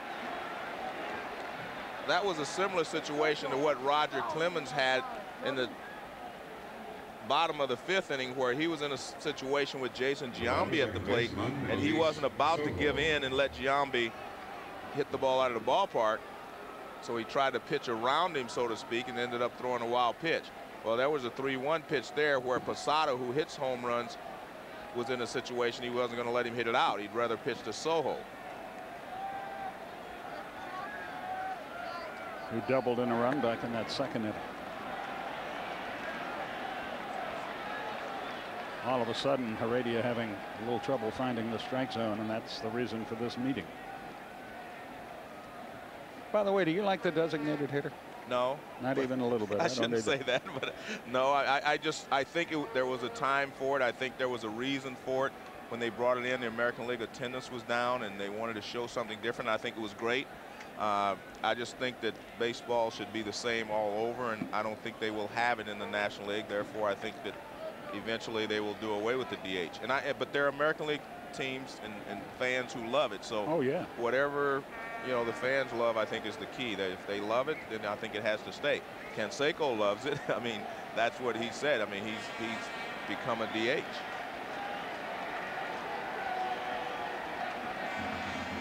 And that was the purpose of it before, was to be able to keep stars in the game a little longer in the American League, who were, drawing cards. It's bad for announcers. There's not enough second guessing of the DH.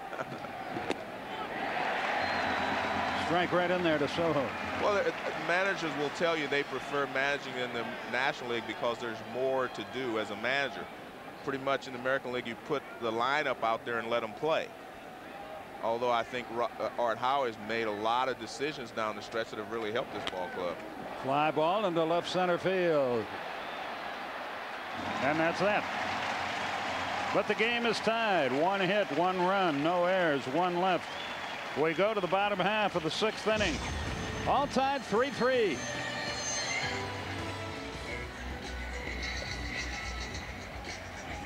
We're all tied here 3-3. This Saturday at 2:30 Eastern, Notre Dame football returns to NBC as the Fighting Irish, led by super sophomore running back Julius Jones, returns home to face off against Pac-10 champion Stanford. That's Notre Dame against Stanford Saturday at 2:30 Eastern on NBC. And here we go to the bottom of the 6th. There's your score. Tejada the batter. And we talked about Heredia needing to shut down the Yankees. He wasn't able to do it, but I think Roger, you're starting to get it late in the ball game. Roger cannot afford to give up any more runs. He falls behind here 2-0. He was not falling behind at all in the first 4 innings. That was the key to his success. He was throwing strikes, getting ahead of the hitters, but for that 1 inning, I think the A's were smart enough to realize he's starting everyone off with a fastball, and they attacked the fastball on 3 straight at-bats. Hit hard, but right at Derek Jeter. 1 out. Tejada hit it right on the nose, but right at him. Well, Jeter didn't have a lot of time to move on this ball. This ball is hit real hard with overspin. And you see what he does. He fights it so he stays right there. Good job of staying with that ball. Because that ball could have jumped over him if he wouldn't have stayed there. You see, he wanted to keep his eyes on the same level. So he just kind of went down with the ball. Matt Stairs, the batter, former Montreal player, and he's a native of Canada. High and away, 1 ball, no strikes.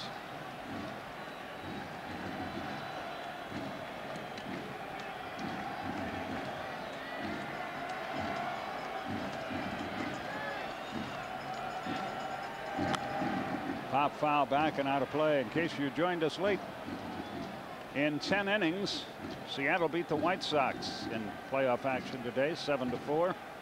And in regulation, St. Louis 7-5 over Atlanta.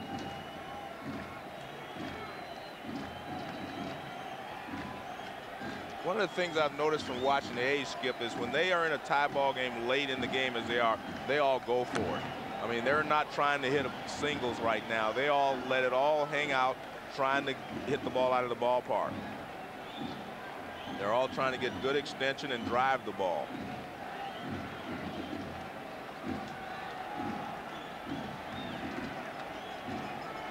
Stairs waits.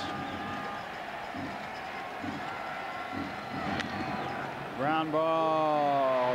Clemens has to get over. He does, and next to play. Martinez got lost in no man's land. 2 down. One thing you have to always be impressed with is the way Roger covers first base and how he manages his position. Once he throws the baseball, he becomes a defensive player, and he does a great job all the time. I mean, he gets over there and he gives the second baseman a good target, because that's a very difficult play to make. Now, this is difficult for the second baseman to hit him on the run, but Roger gets there in plenty of time. He's under control, so that allows the second baseman to make an easy throw. Chavez, the batter, with 2 out, no one on.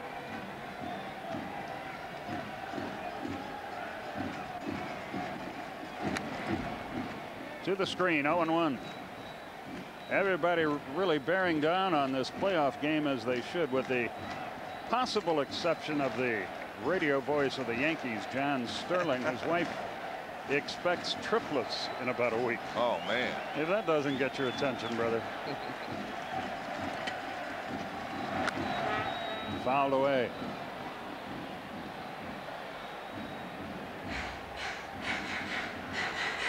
John's got in a sense, he's praying for road games.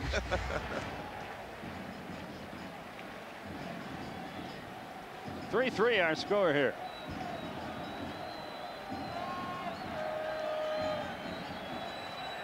And this is the way a playoff game is supposed to be. A lot of tension late in the ball game. We might have some free baseball here. That's what we call extra innings down south. It's tied now, 3-3. There's Joe Torre. Joe said this has been the strangest of the 5 seasons that he's had in New York. A lot of things have really changed, and there's Roger getting some attention again. He said there were a lot of things that he's had to do differently this year than he's done in the past. just because of the makeup of the ball club.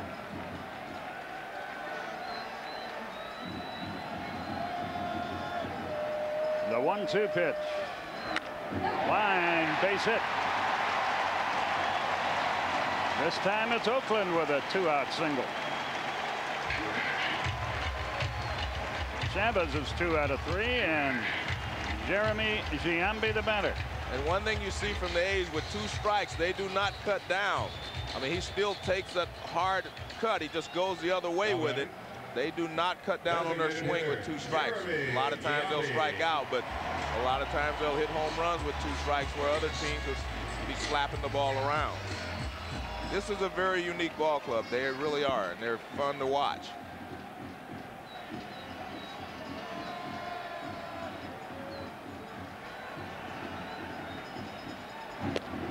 Strike called over the outside corner to Jeremy Giambi. And that's the best pitch Roger has thrown in quite some time. That was perfect location with a lot of velocity right on the outside corner. Nothing that Jeremy Giambi could do with that one. There you see he's up to 101. And that's what we're talking about.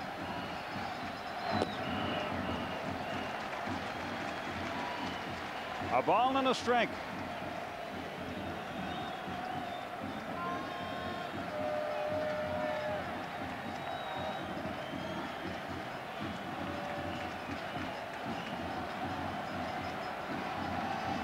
I see your point. Joe Clemens pays no attention to the baseline at all. Look at it. And he's right. Exactly. I mean, but he doesn't have to with the A's. I mean, you just say, hey, I'm going to concentrate on the hitter.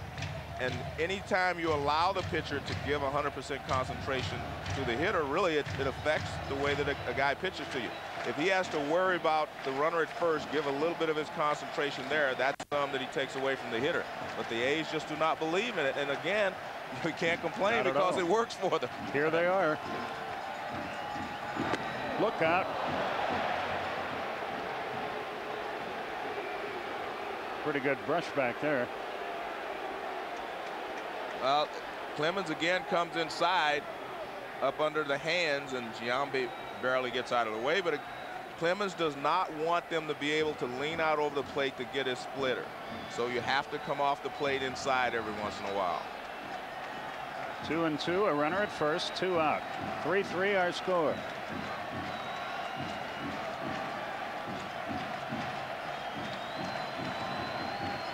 Runner goes. Fouled away. As soon as we talk about that, off he goes. Well, they've been successful 17 out of 22 times with Roger on the mound.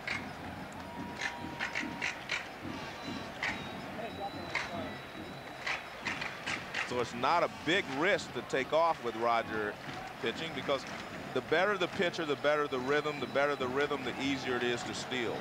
And it has always been that way. Into right field. That's going to get down for a hit. First and third with 2 out.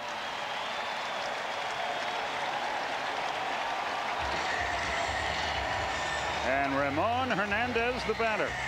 Well, Roger made a good pitch. He jammed Giambi, but Giambi was able to get enough wood on it that he was able to dump it into right field. Now watch, it's a fastball in, and he jams him. But he got just enough of it. He hits it right off the handle there, and he gets enough of it that he dumps it into right field in front of Paul O'Neill.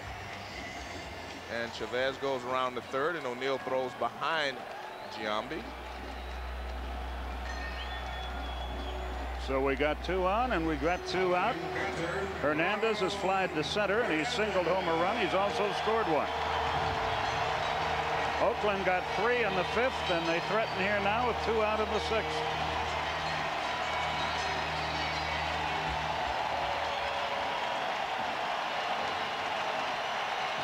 And there's Art Howe. He's really the guy that keeps everything on an even keel for the Oakland A's. He's relaxed, as you can see right there, just standing there. He's very relaxed. That keeps his team relaxed.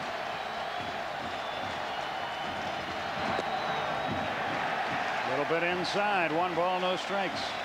He reminds me a little bit of Joe Torre. They're both the same kind of manager. Well, the team takes on the personality of its manager. If the manager panics, the team will panic. And Art has not panicked down the stretch in all these tough ball games, and you can see he's very relaxed here. His team takes his cue from the manager. A home run cut, but he came up empty. 1-1.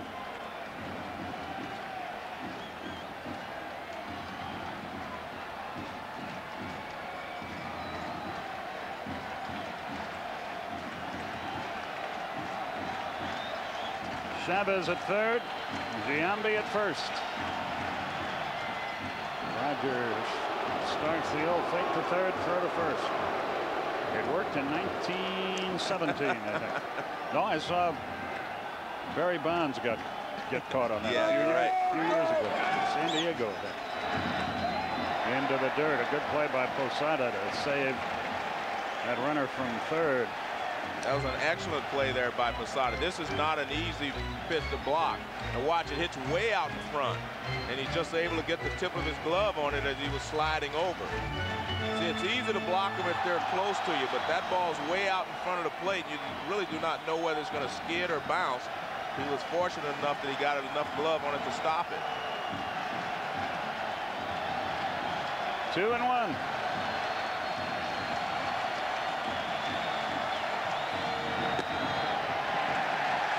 It's 3-1 on the top of the order, and Terrence Long would be next.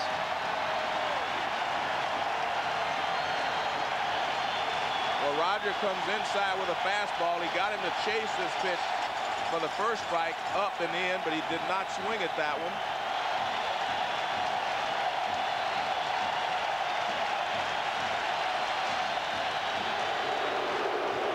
Well, what that really does there is it eliminates the hit and run. You keep the runner at first base from taking off here at 3-1, and that's what Roger was trying to do.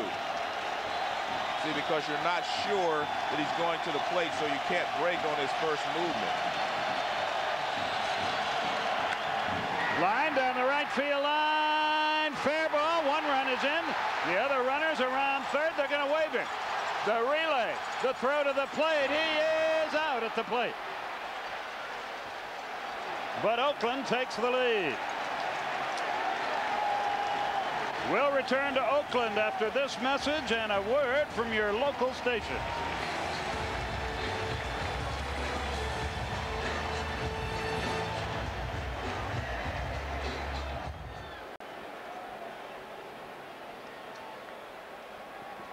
Well, here's the throw. Now watch Paul O'Neill. He intentionally throws it over the head of Luis Sojo. If Sojo catches that ball, this is a longer throw he has to make to the plate. You always want the longest throw to be for the outfielder. You see, he fires it all the way to Tino Martinez. Now it's an easy play to throw to the plate. Now that was a much easier throw for Martinez than it would have been for Sojo. See, he has a strong arm, so he fires it. As long as you keep it down, that's fine. But see how much farther Sojo would have had to throw the ball than Martinez had he caught the ball. Now Martinez has a short throw. You always want the longest throw to come from the outfielder. So that was a good play. It looked like he missed the cutoff man, but I believe Paul O'Neill just made a strong throw back to the infield, and Martinez picked it up and made a short throw, and they were able to cut the runner down at the plate. And sometimes you'll second guess the third base coach on a play like that, but he's trying to make him make a perfect play, and they did. And I think you have to with 2 outs. I think that was the right play. The Yankees just responded well. That's going to be all for Heredia. Jim Messier is coming on, and we'll be back after this.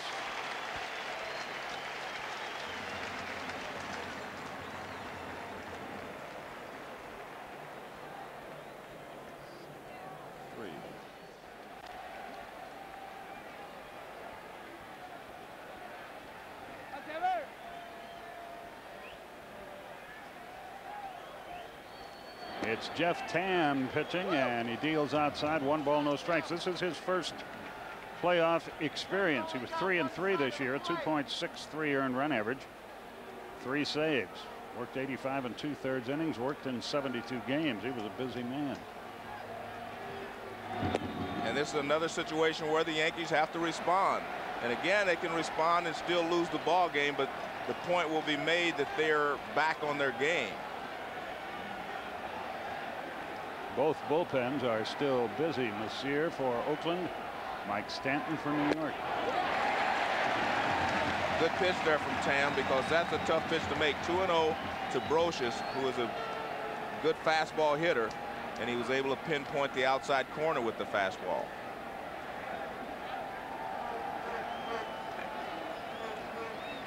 Athletics lead at 4-3 here.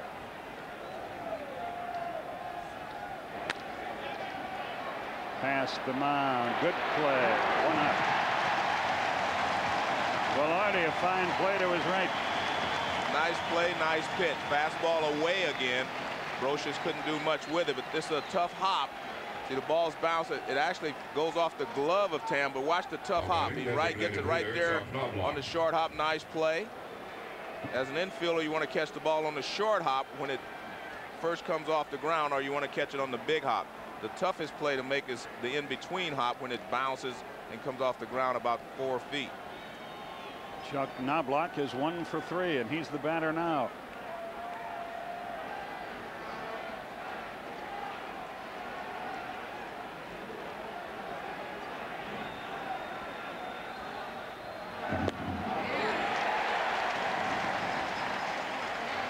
Good movement on his sinking fastball. He gets a lot of ground balls, and you can see the movement. That ball started off the plate outside, moved back over the outside corner. And this is a time of the game when you have the lead, you do not want to make a mistake inside. You want to stay away from most of the hitters, because most of them will not hurt you out there. A ball and a strike to count.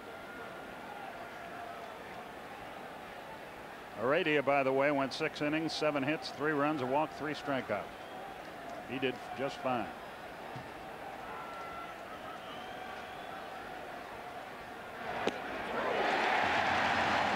Another perfect pitch out there.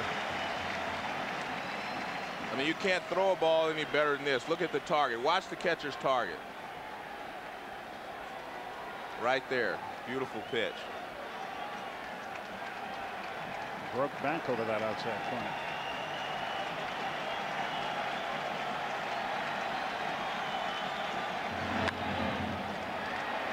Velarde has another chance. Bad throw, and he missed it. That'll be an E4. You never met an error like that in your life, did you, Joe? I wish I could say I didn't, but I'm sure I did. It happens, and you see Art not happy, but he doesn't do anything to upset him. Well, he takes a little long, and then I think he looks up and sees that Knobloch is hustling down the line. The ball slips out of his glove, and Giambi not able to make the tag. Good call by Chuck Merriweather. Tag did miss him. And so far, at least Tam has been able to keep the ball on the ground. You keep the ball in the ballpark. That's exactly what you want to do in the 7th inning. And you have the lead. But they have to be careful, because Knobloch can steal a base. He had 15 of them on the year. Jeter took a shot at right field and fouled it away. Willie Randolph over at third base. Lee Mazzilli coaches at first.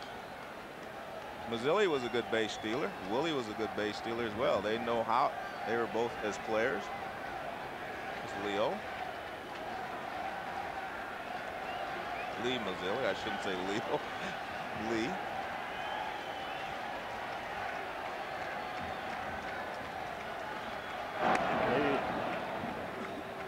Mazzilli, Leo Mazzoni. Right. Hernandez throws well from behind the plate, so if they give him a shot at Knobloch, he should be able to make a good throw. So what you try to do is, as Tam is doing, just hold him close, give your catcher a shot at him.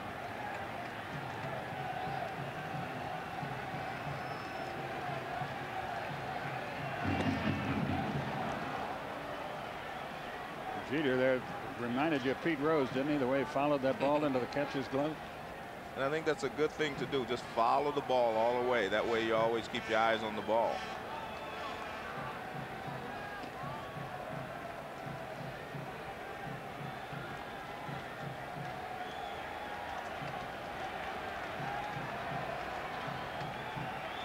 And you can see Hernandez giving him the sign to throw to first base. He flipped his thumb up. That usually the sign comes from the dugout where they want him to throw to first base.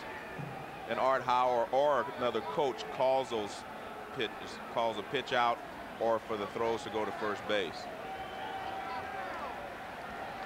Well, he wants him to throw over there again.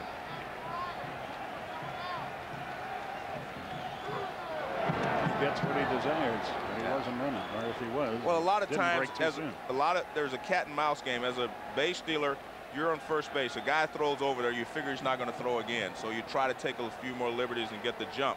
Art Howe knows that, so he had him throw over there 2 times in a row.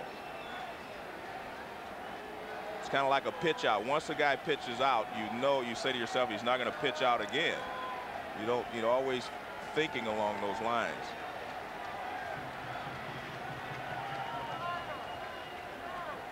A 1-1. He didn't get it. Tried to pull that ball. It's a high sinker.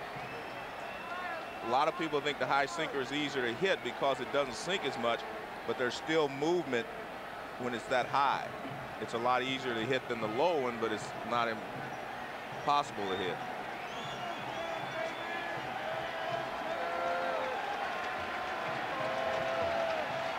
There's one out here, a runner at first. Got him. Jeter out on strikes. Jeff Tam got himself a good hitter there. And the thing that's impressive about Tam is the movement on his fastball. Watch this. And watch. You can even see the movement. See, the ball starts outside corner, and by the time it gets to Jeter, it's already moved in on him. You can see the rotation there moving down and in. Look at that. I mean, a lot of movement. Watch where the catcher, you can see the catcher's glove started outside, and it had to move all the way across the plate. Art Howe on his way to the mound, and that's going to be all for Tam and Messier. This time we'll get the call, and we'll be back to see what happens next right after this. You see the score. There's a runner at first with 2 out, and Paul O'Neill the batter, as Jim Messier makes his way into the game. Tam did all right. Should have been out of the inning. 2/3 of an inning. He struck out 1. Runner reached on an error. Well, Messier's best pitch is his screwball, which he uses a lot against left-handed hitters, and we'll see how he approaches Paul O'Neill. Now time is called by Bill Welke. Another beach ball has made its way onto the field. But why do people do that? Why do you have a beach ball at a game, right? That's right.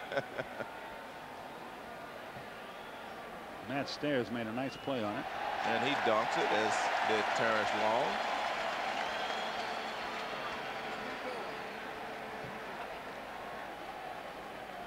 And now we're about ready to go.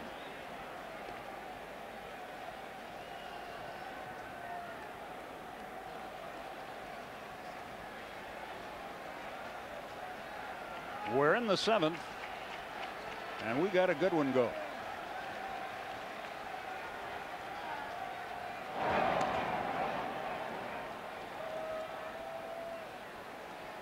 And they are aware of Knobloch at first base, as they should be.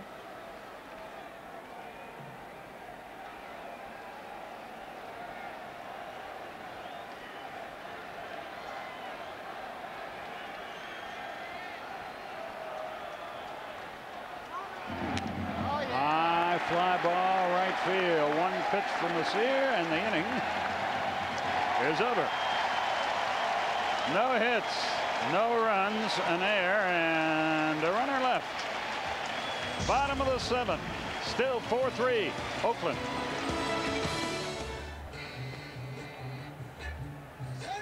Ladies and gentlemen, your attention, please.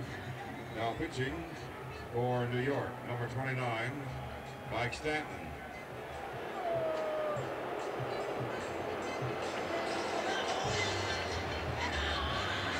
4-3 Oakland. That's our score as we look at our March 1st game summary. And there it is.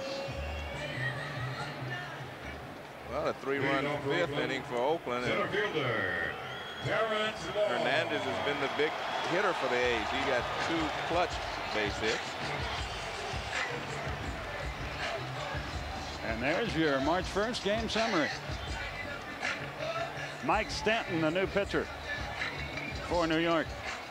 And it's important for Stanton to pitch well. He and Jeff Nelson were the guys who were supposed to get to Rivera, and they struggled for a while, but they've started to throw the ball much better lately. Right in there, it's 0-1. He has a curveball, as we just saw, a good fastball, and a change.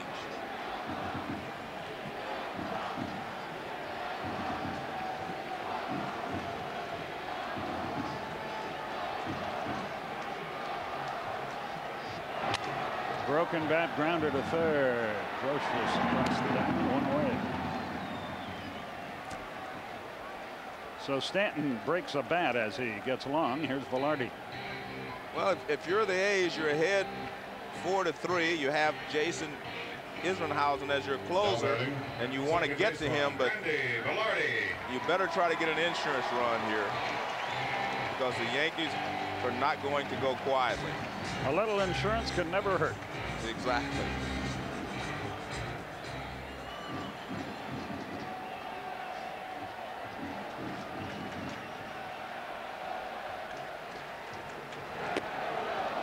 Almost hit him. 1 ball, no strikes.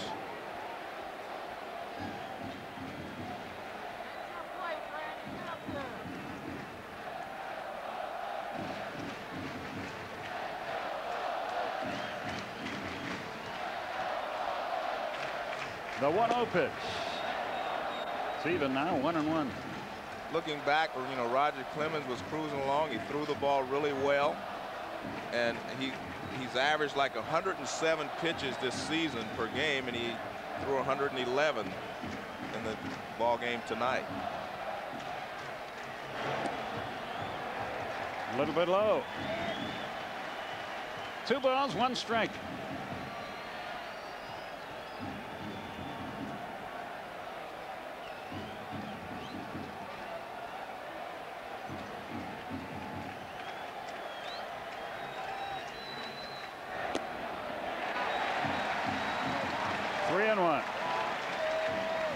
Well, we talked about the Yankees having to play well and show that all their parts are working again.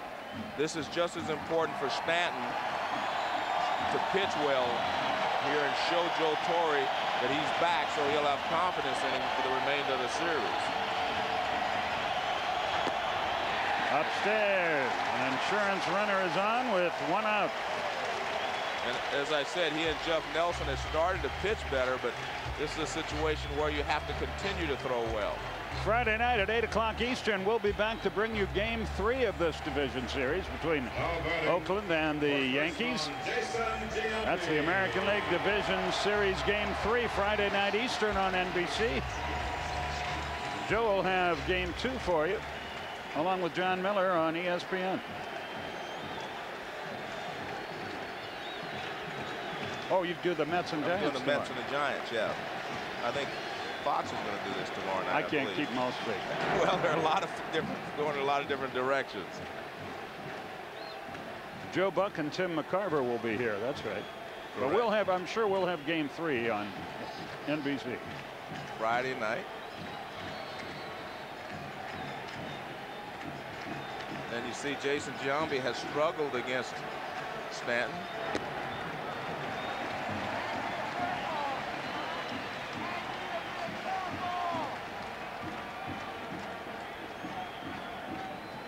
What can we do to sabotage the booth for those guys that are coming in tomorrow?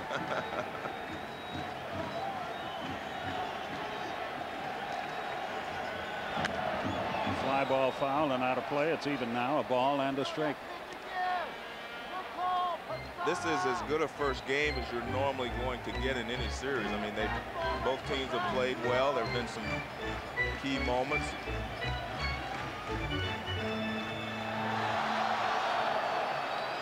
And they're basically all heroes, not a lot of goats. Everyone has played well. Clemens pitched well. Heredia pitched well. Line, base hit. Justice gets it in, 2 on, 1 out. Pretty good job of hitting against the southpaw. And here's Ben Grieve.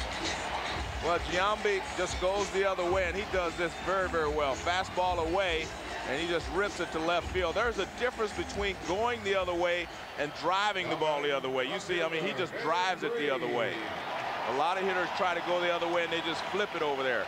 But you can see he's driving it to left field, and that's why he's such a good hitter. He's always trying to hit the ball hard. Jeff Nelson in the Yankee bullpen.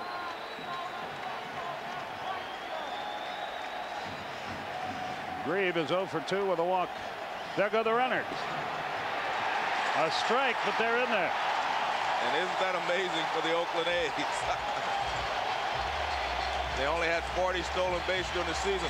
But you know what the difference is? Art Howe is an American League manager in a National League body. That's what he is. He played his career in the National League, as we see them get a great jump off of Stanton, and there's not even a throw by Posada. And now the infield has to come in.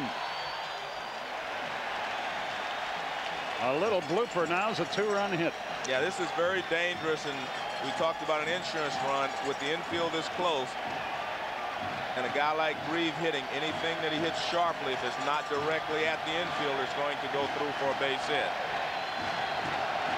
And you see he's 20 for 38 in this situation. He's gotten him in a little over half the time. Strike called outside corner. That's not a good percentage for a good hitter. Stanton desperately wants a strikeout here. He does not want the ball to get into play.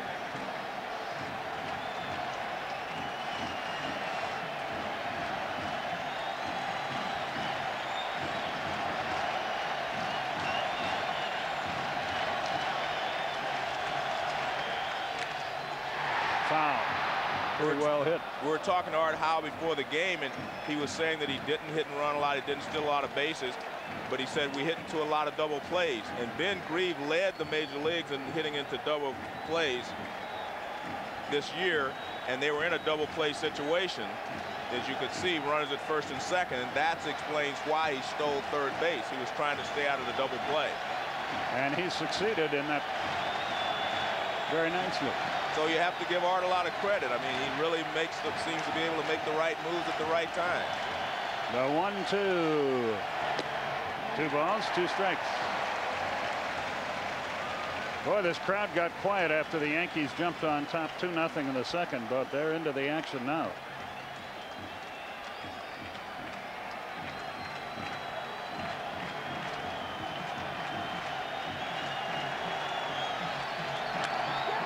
Right at him, double play, and the inning is over. Well, he didn't ground into a double play, but he still hit into a double play. Oh, that's a big, big play. At the end of 7 now, it's still Oakland 4-3.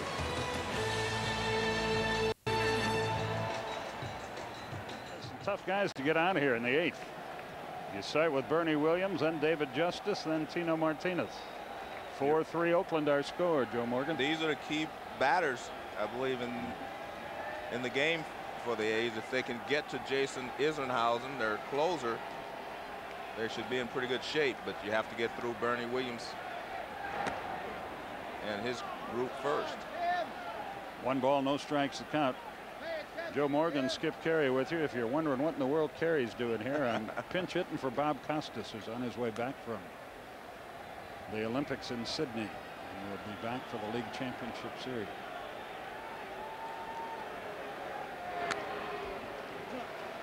So we're stuck with each other for 3 more. That's it. 2 or 3 more games, right? Yeah, they picked me because Bob and I are so much alike physically.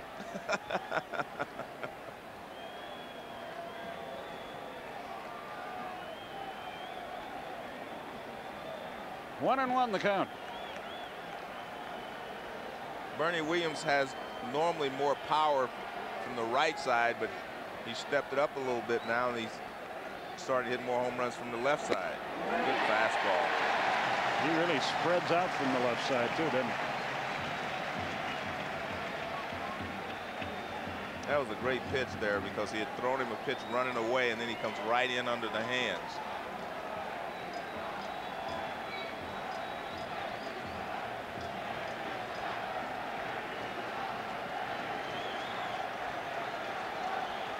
Good career numbers there. Postseason home runs. There's the screwball. That pitch is really hard on your arm, isn't it? Yes, it is, but it's also hard on the hitter. Yes. Especially after following the fastball in under the hands.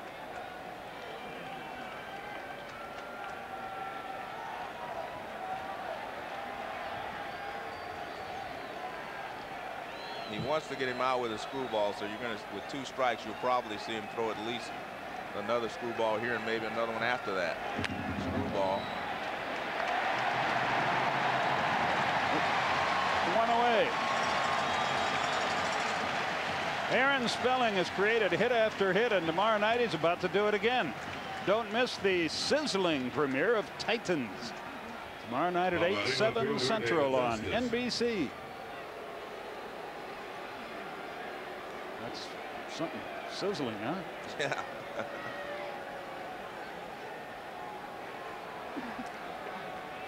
Where's the Law and Order promo? That's my favorite show. I love that. Good show. You're right.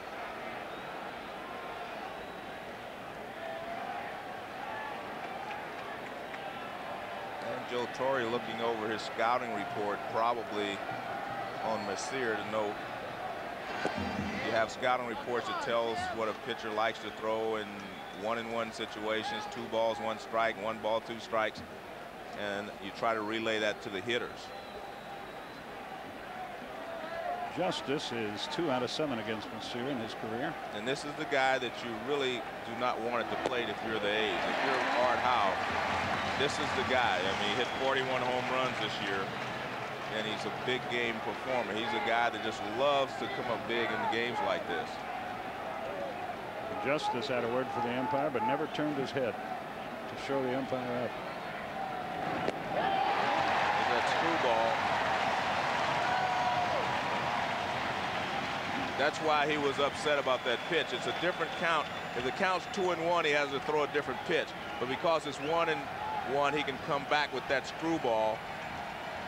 And you can see him bend his elbow there to get it moving away.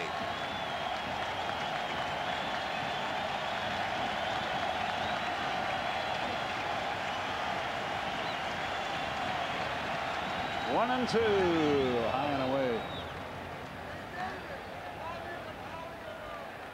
So the count's even, 2 balls, 2 strikes. Messier wants to do business on this pitch. He doesn't want to go 3-2. I think you're in a situation, if you're Messier, though, even if you go 3-2, you have to throw him a screwball. You can't let Justice hit the ball out in 1 swing.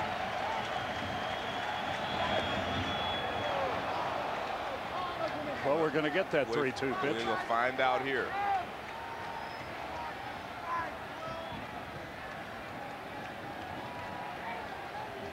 Tino Martinez is on deck. He had 16 home runs, and Justice hit 41.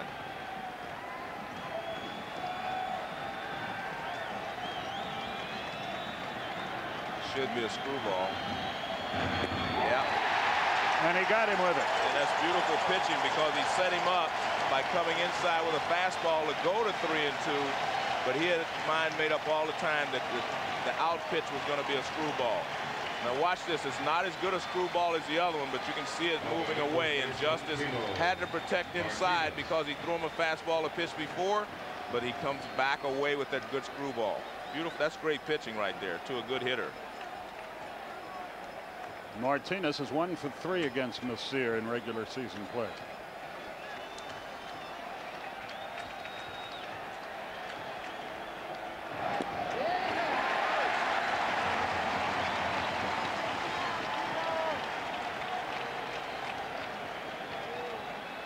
We wondered if the A's would be nervous. I tell you what, they have not shown me any sign of nerves tonight because everyone they've called upon has done their job so far.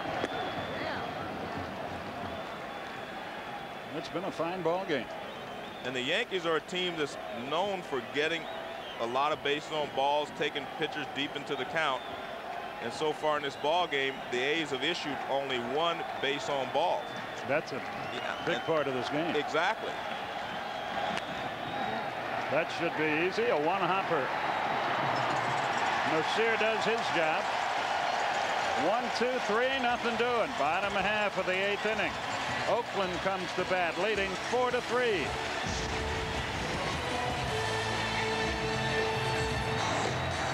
Bottom half of the 8th inning. Golf returns on Saturday at 12:30 Eastern as NBC presents coverage of the Solheim Cup. 2 years ago, the USA withstood a final day European charge to retain the cup.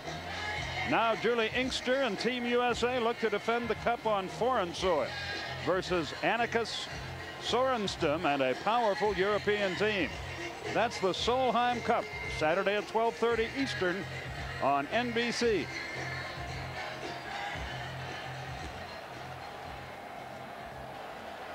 And we go to the bottom of the 8th. Looking ahead to the 9th, the Yankees send up POSADA, Soho, and BROSIUS, or at least those are the scheduled hitters. Tejada leads things off here for the A's. Jason Isringhausen in the bullpen for Oakland.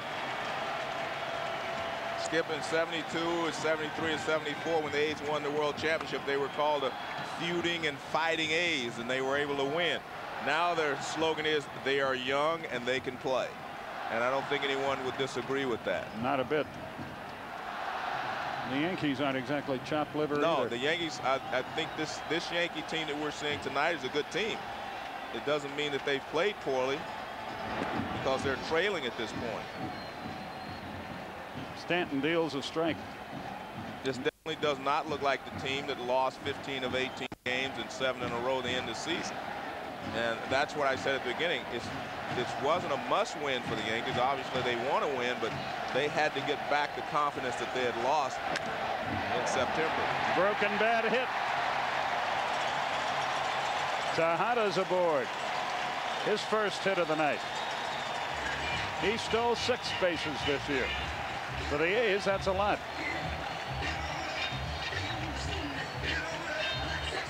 Well, Stanton gets the fastball in. You see Posada move in, but he doesn't get in far enough. Although the bat shatters, that ball was still hit out on the barrel. The bat just shattered. And he got enough of it to get it through the hole on the left side. Now, this is a situation where I think you almost have to bunt.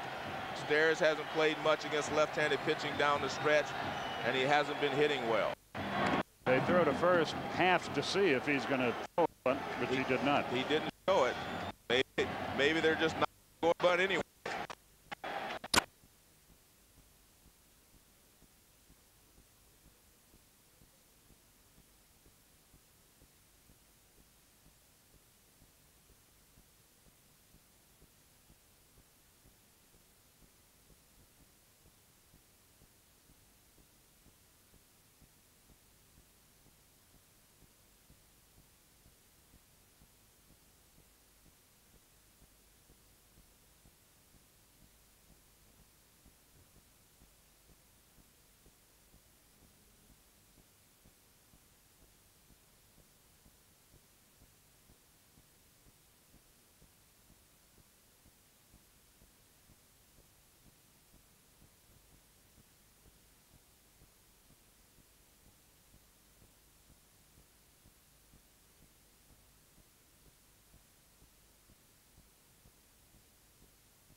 Yeah, every button he's pushed has been the right button. It's been the right button.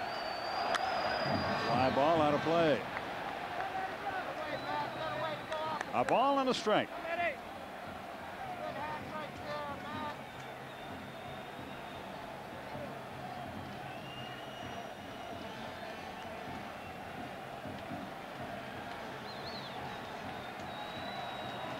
Matt Stairs had a fantastic year last year, as did a lot of the Oakland A's, and they've been missing John Jaha from the right side this year, which has hurt them. And Stairs has not had the same type of year as he had last year. That's low. 2 balls, 1 strike.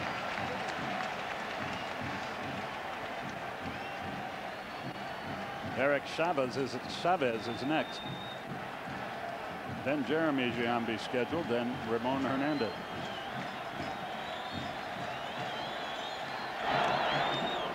have to say the Yankee pitchers have showed us a lot anyway, because they've been a little frustrated with Tim Wilkie's strike zone, but they have not done anything other than just, you know, keep it within themselves, and that's very professional.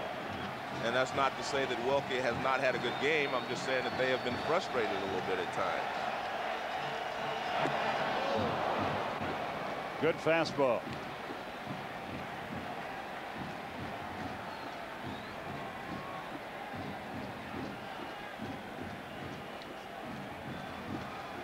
Two balls, two strikes. Runner at first, no one out.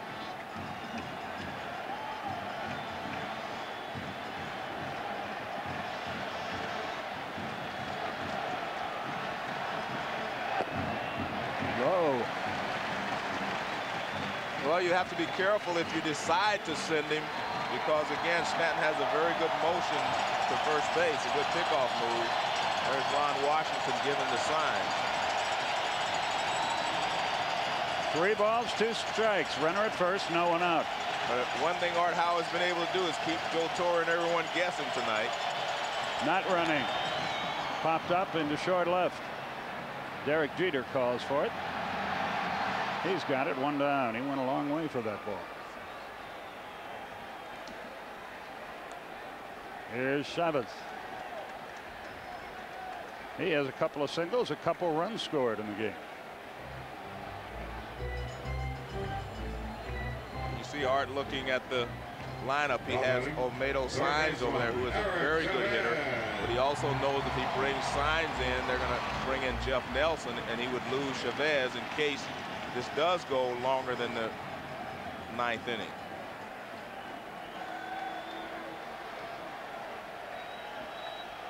Runner at first, 1 down.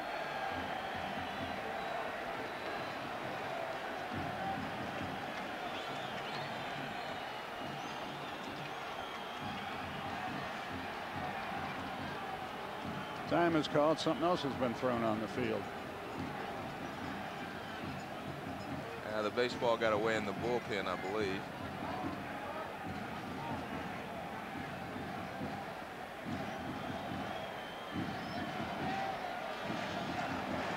So here we go.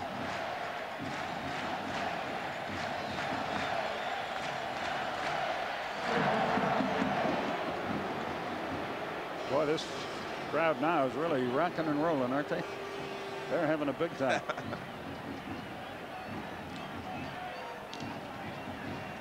All their beach balls have been confiscated, but other than that, they're having a whiz-bang time.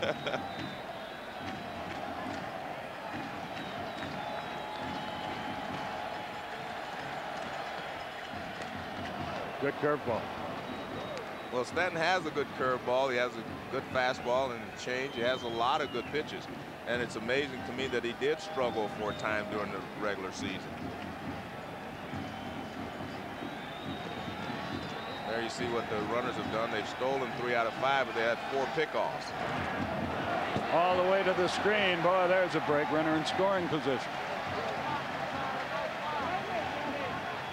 And it's called a strike.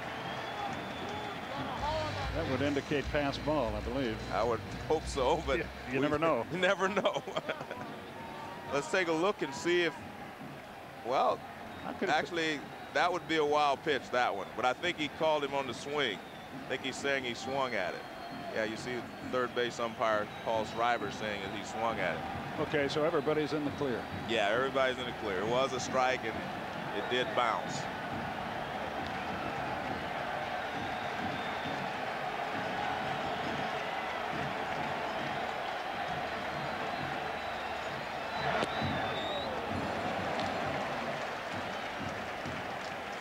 So it is a wild pitch.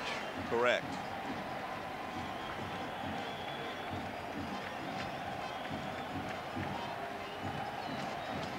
There's Olmedo Signs. He's on deck, and he is a really good hitter.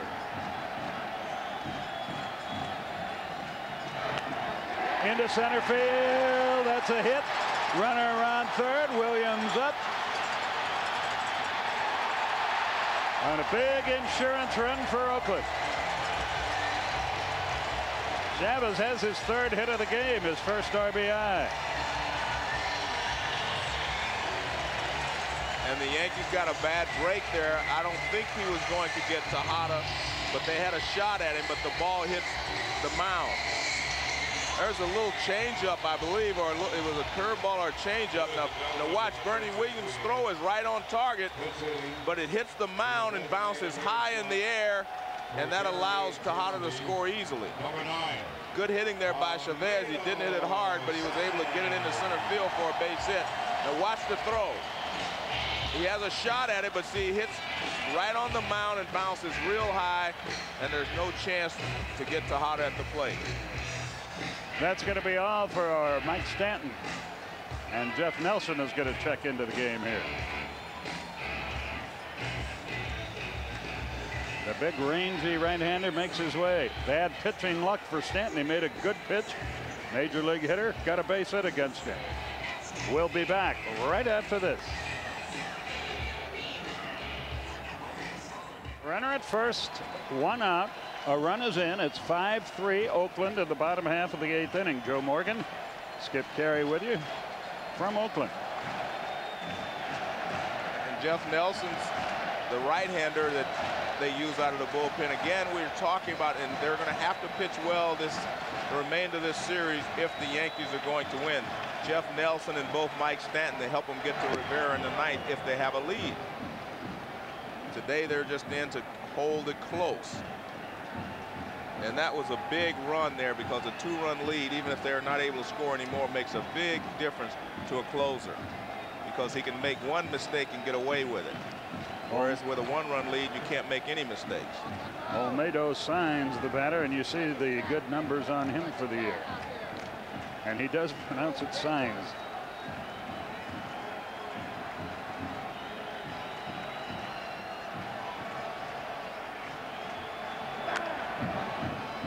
And he's not able to run well. He's got a hamstring, but he's not able to run well. He's going to probably DH tomorrow, but he is a good hitter. They've really gotten what they wanted, the insurance run, but they'd be more than happy to get a few more. Yeah, the insurance run, I think, was the most important. Like I say, to give Isringhausen a chance to make one mistake, because this will be his first time closing the playoff game as well. No swing, says Joe Merriweather. 1-2 the count. And anyone that tells you that pitching in a playoff game or hitting in a playoff game is the same as a regular season game, they haven't won anything yet, because you have to step everything up one notch to win a playoff game or to win a championship. It's not like a regular season game. Ramon Hernandez on deck. I tell you, the bottom of the Oakland order has done the job tonight. Chavez 3 hits, an RBI, 2 runs scored. Hernandez drove in 2 runs, scored 1, the number 9 hitter.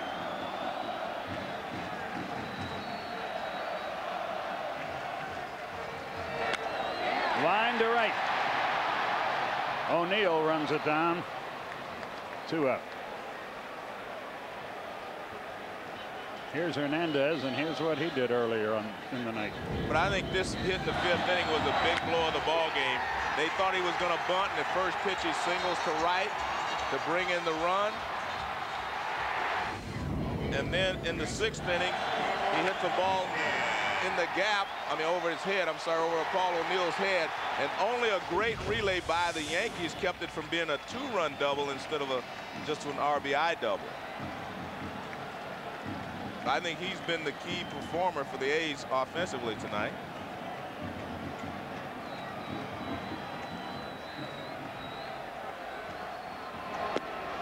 Breaking ball for a strike.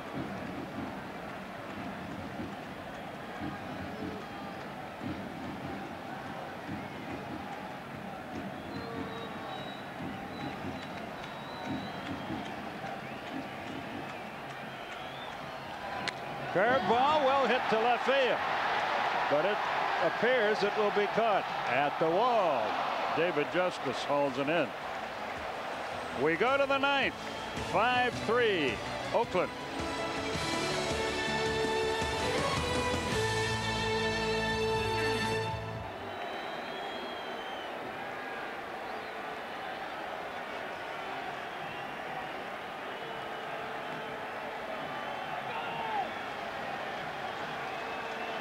Couple of changes for the Oakland A's.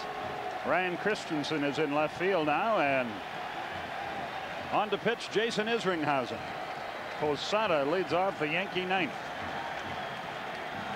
33 saves for Isringhausen on the year, and he starts with a strike. And what he does, he throws 95, 96 mile an hour fastballs to get ahead, and he has a great curveball.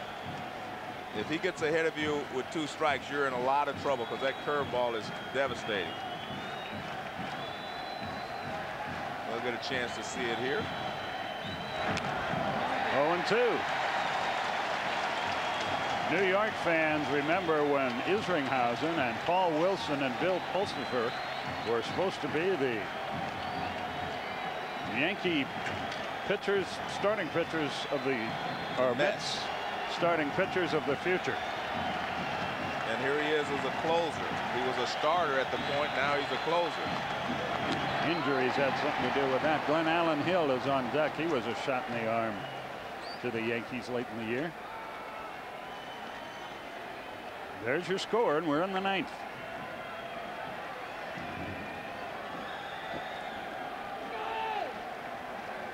Isringhausen made the All-Star team this year as a closer, and he only had 1 poor month. August he struggled and actually lost his closing job, and then he came back late August and September and was perfect. Posada had a good cut there, but he fouled it back.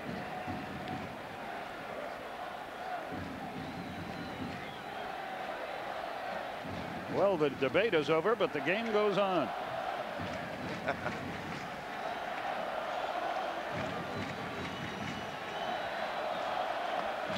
Actually, I think the debate is just starting. If the Yankees lose this ball game, the debate will be, can they come back or not? It'll be in the Daily News and the New York Post. Did he go? No. Paul Schreiber with a call. That was close. Very close. And we won't be able to see for sure from here, but watch the barrel of the bat and see if it goes out in front. Look, there's Paul Schreiber. He says no. And he had the best angle in the house. This is the angle that he had, and he was correct.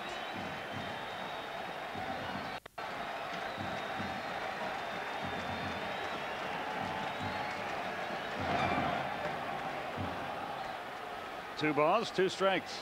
Posada's done a good job here of battling, trying to get on base, trying to bring the tying run to the plate.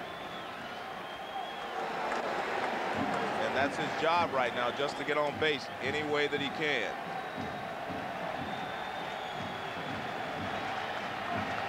The 2-2. He's worked it full. 3-2. It was 0-2.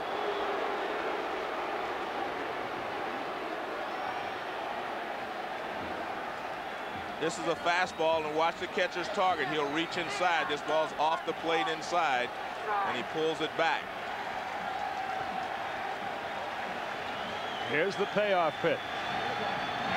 Got it. Well, he got him to chase one. After being so patient, Posada ends up chasing a high fastball up and out of the strike zone. So Glenn Allen Hill is the batter. There's a fastball up and away. You can see it was off the plate and up outside, and he chased it. Hitting for second baseman Luis Soho, number 31. Hill for Soho now. Glenn Allen Hill.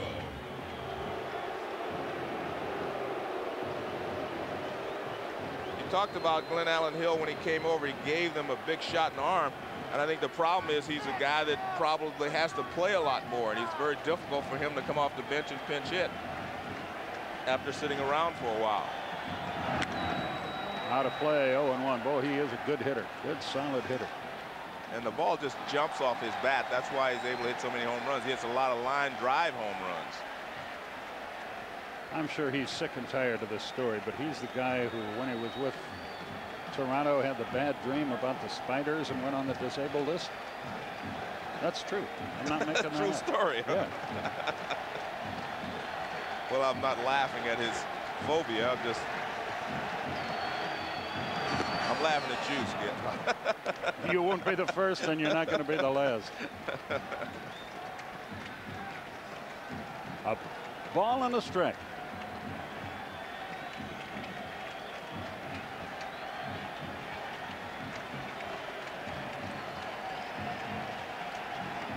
Scott Brosius would be next. Will be next. Chase one out of the zone there, it appeared. And I think it's very important for the A's, for Isringhausen to have today to try to close, because if it's going to be difficult for him to come in and maybe close in New York.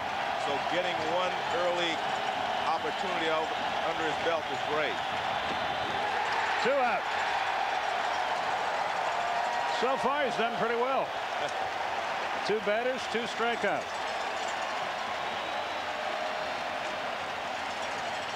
Well, this is a good fastball. Look, if a guy throws 95 miles an hour, it's very difficult to get up there and catch up with him. This ball's about letter high, and it's got some giddy up on it. Brosius tonight has doubled in a run. He has struck out, and he's grounded to second.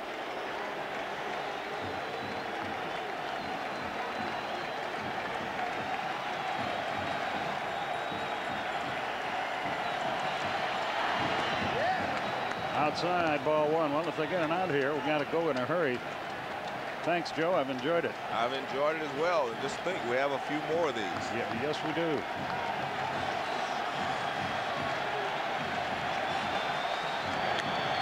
That should be the ball game.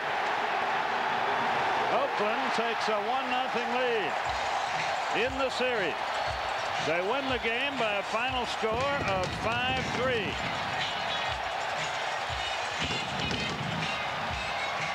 And the Chevrolet player of the game is Ramon Hernandez. You see his numbers on the night.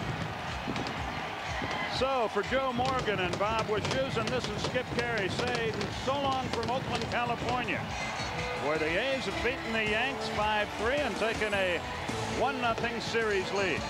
Friday night at 8 Eastern, we'll be back to bring you game 3 of this series between Oakland and the Yankees. Coming up next, following your late local news, it's an all-new Tonight Show starring Jay Leno. Tonight, Jay welcomes Jackie Chan, Yasmin Bleeth, and musical guest Fish. So long, everybody.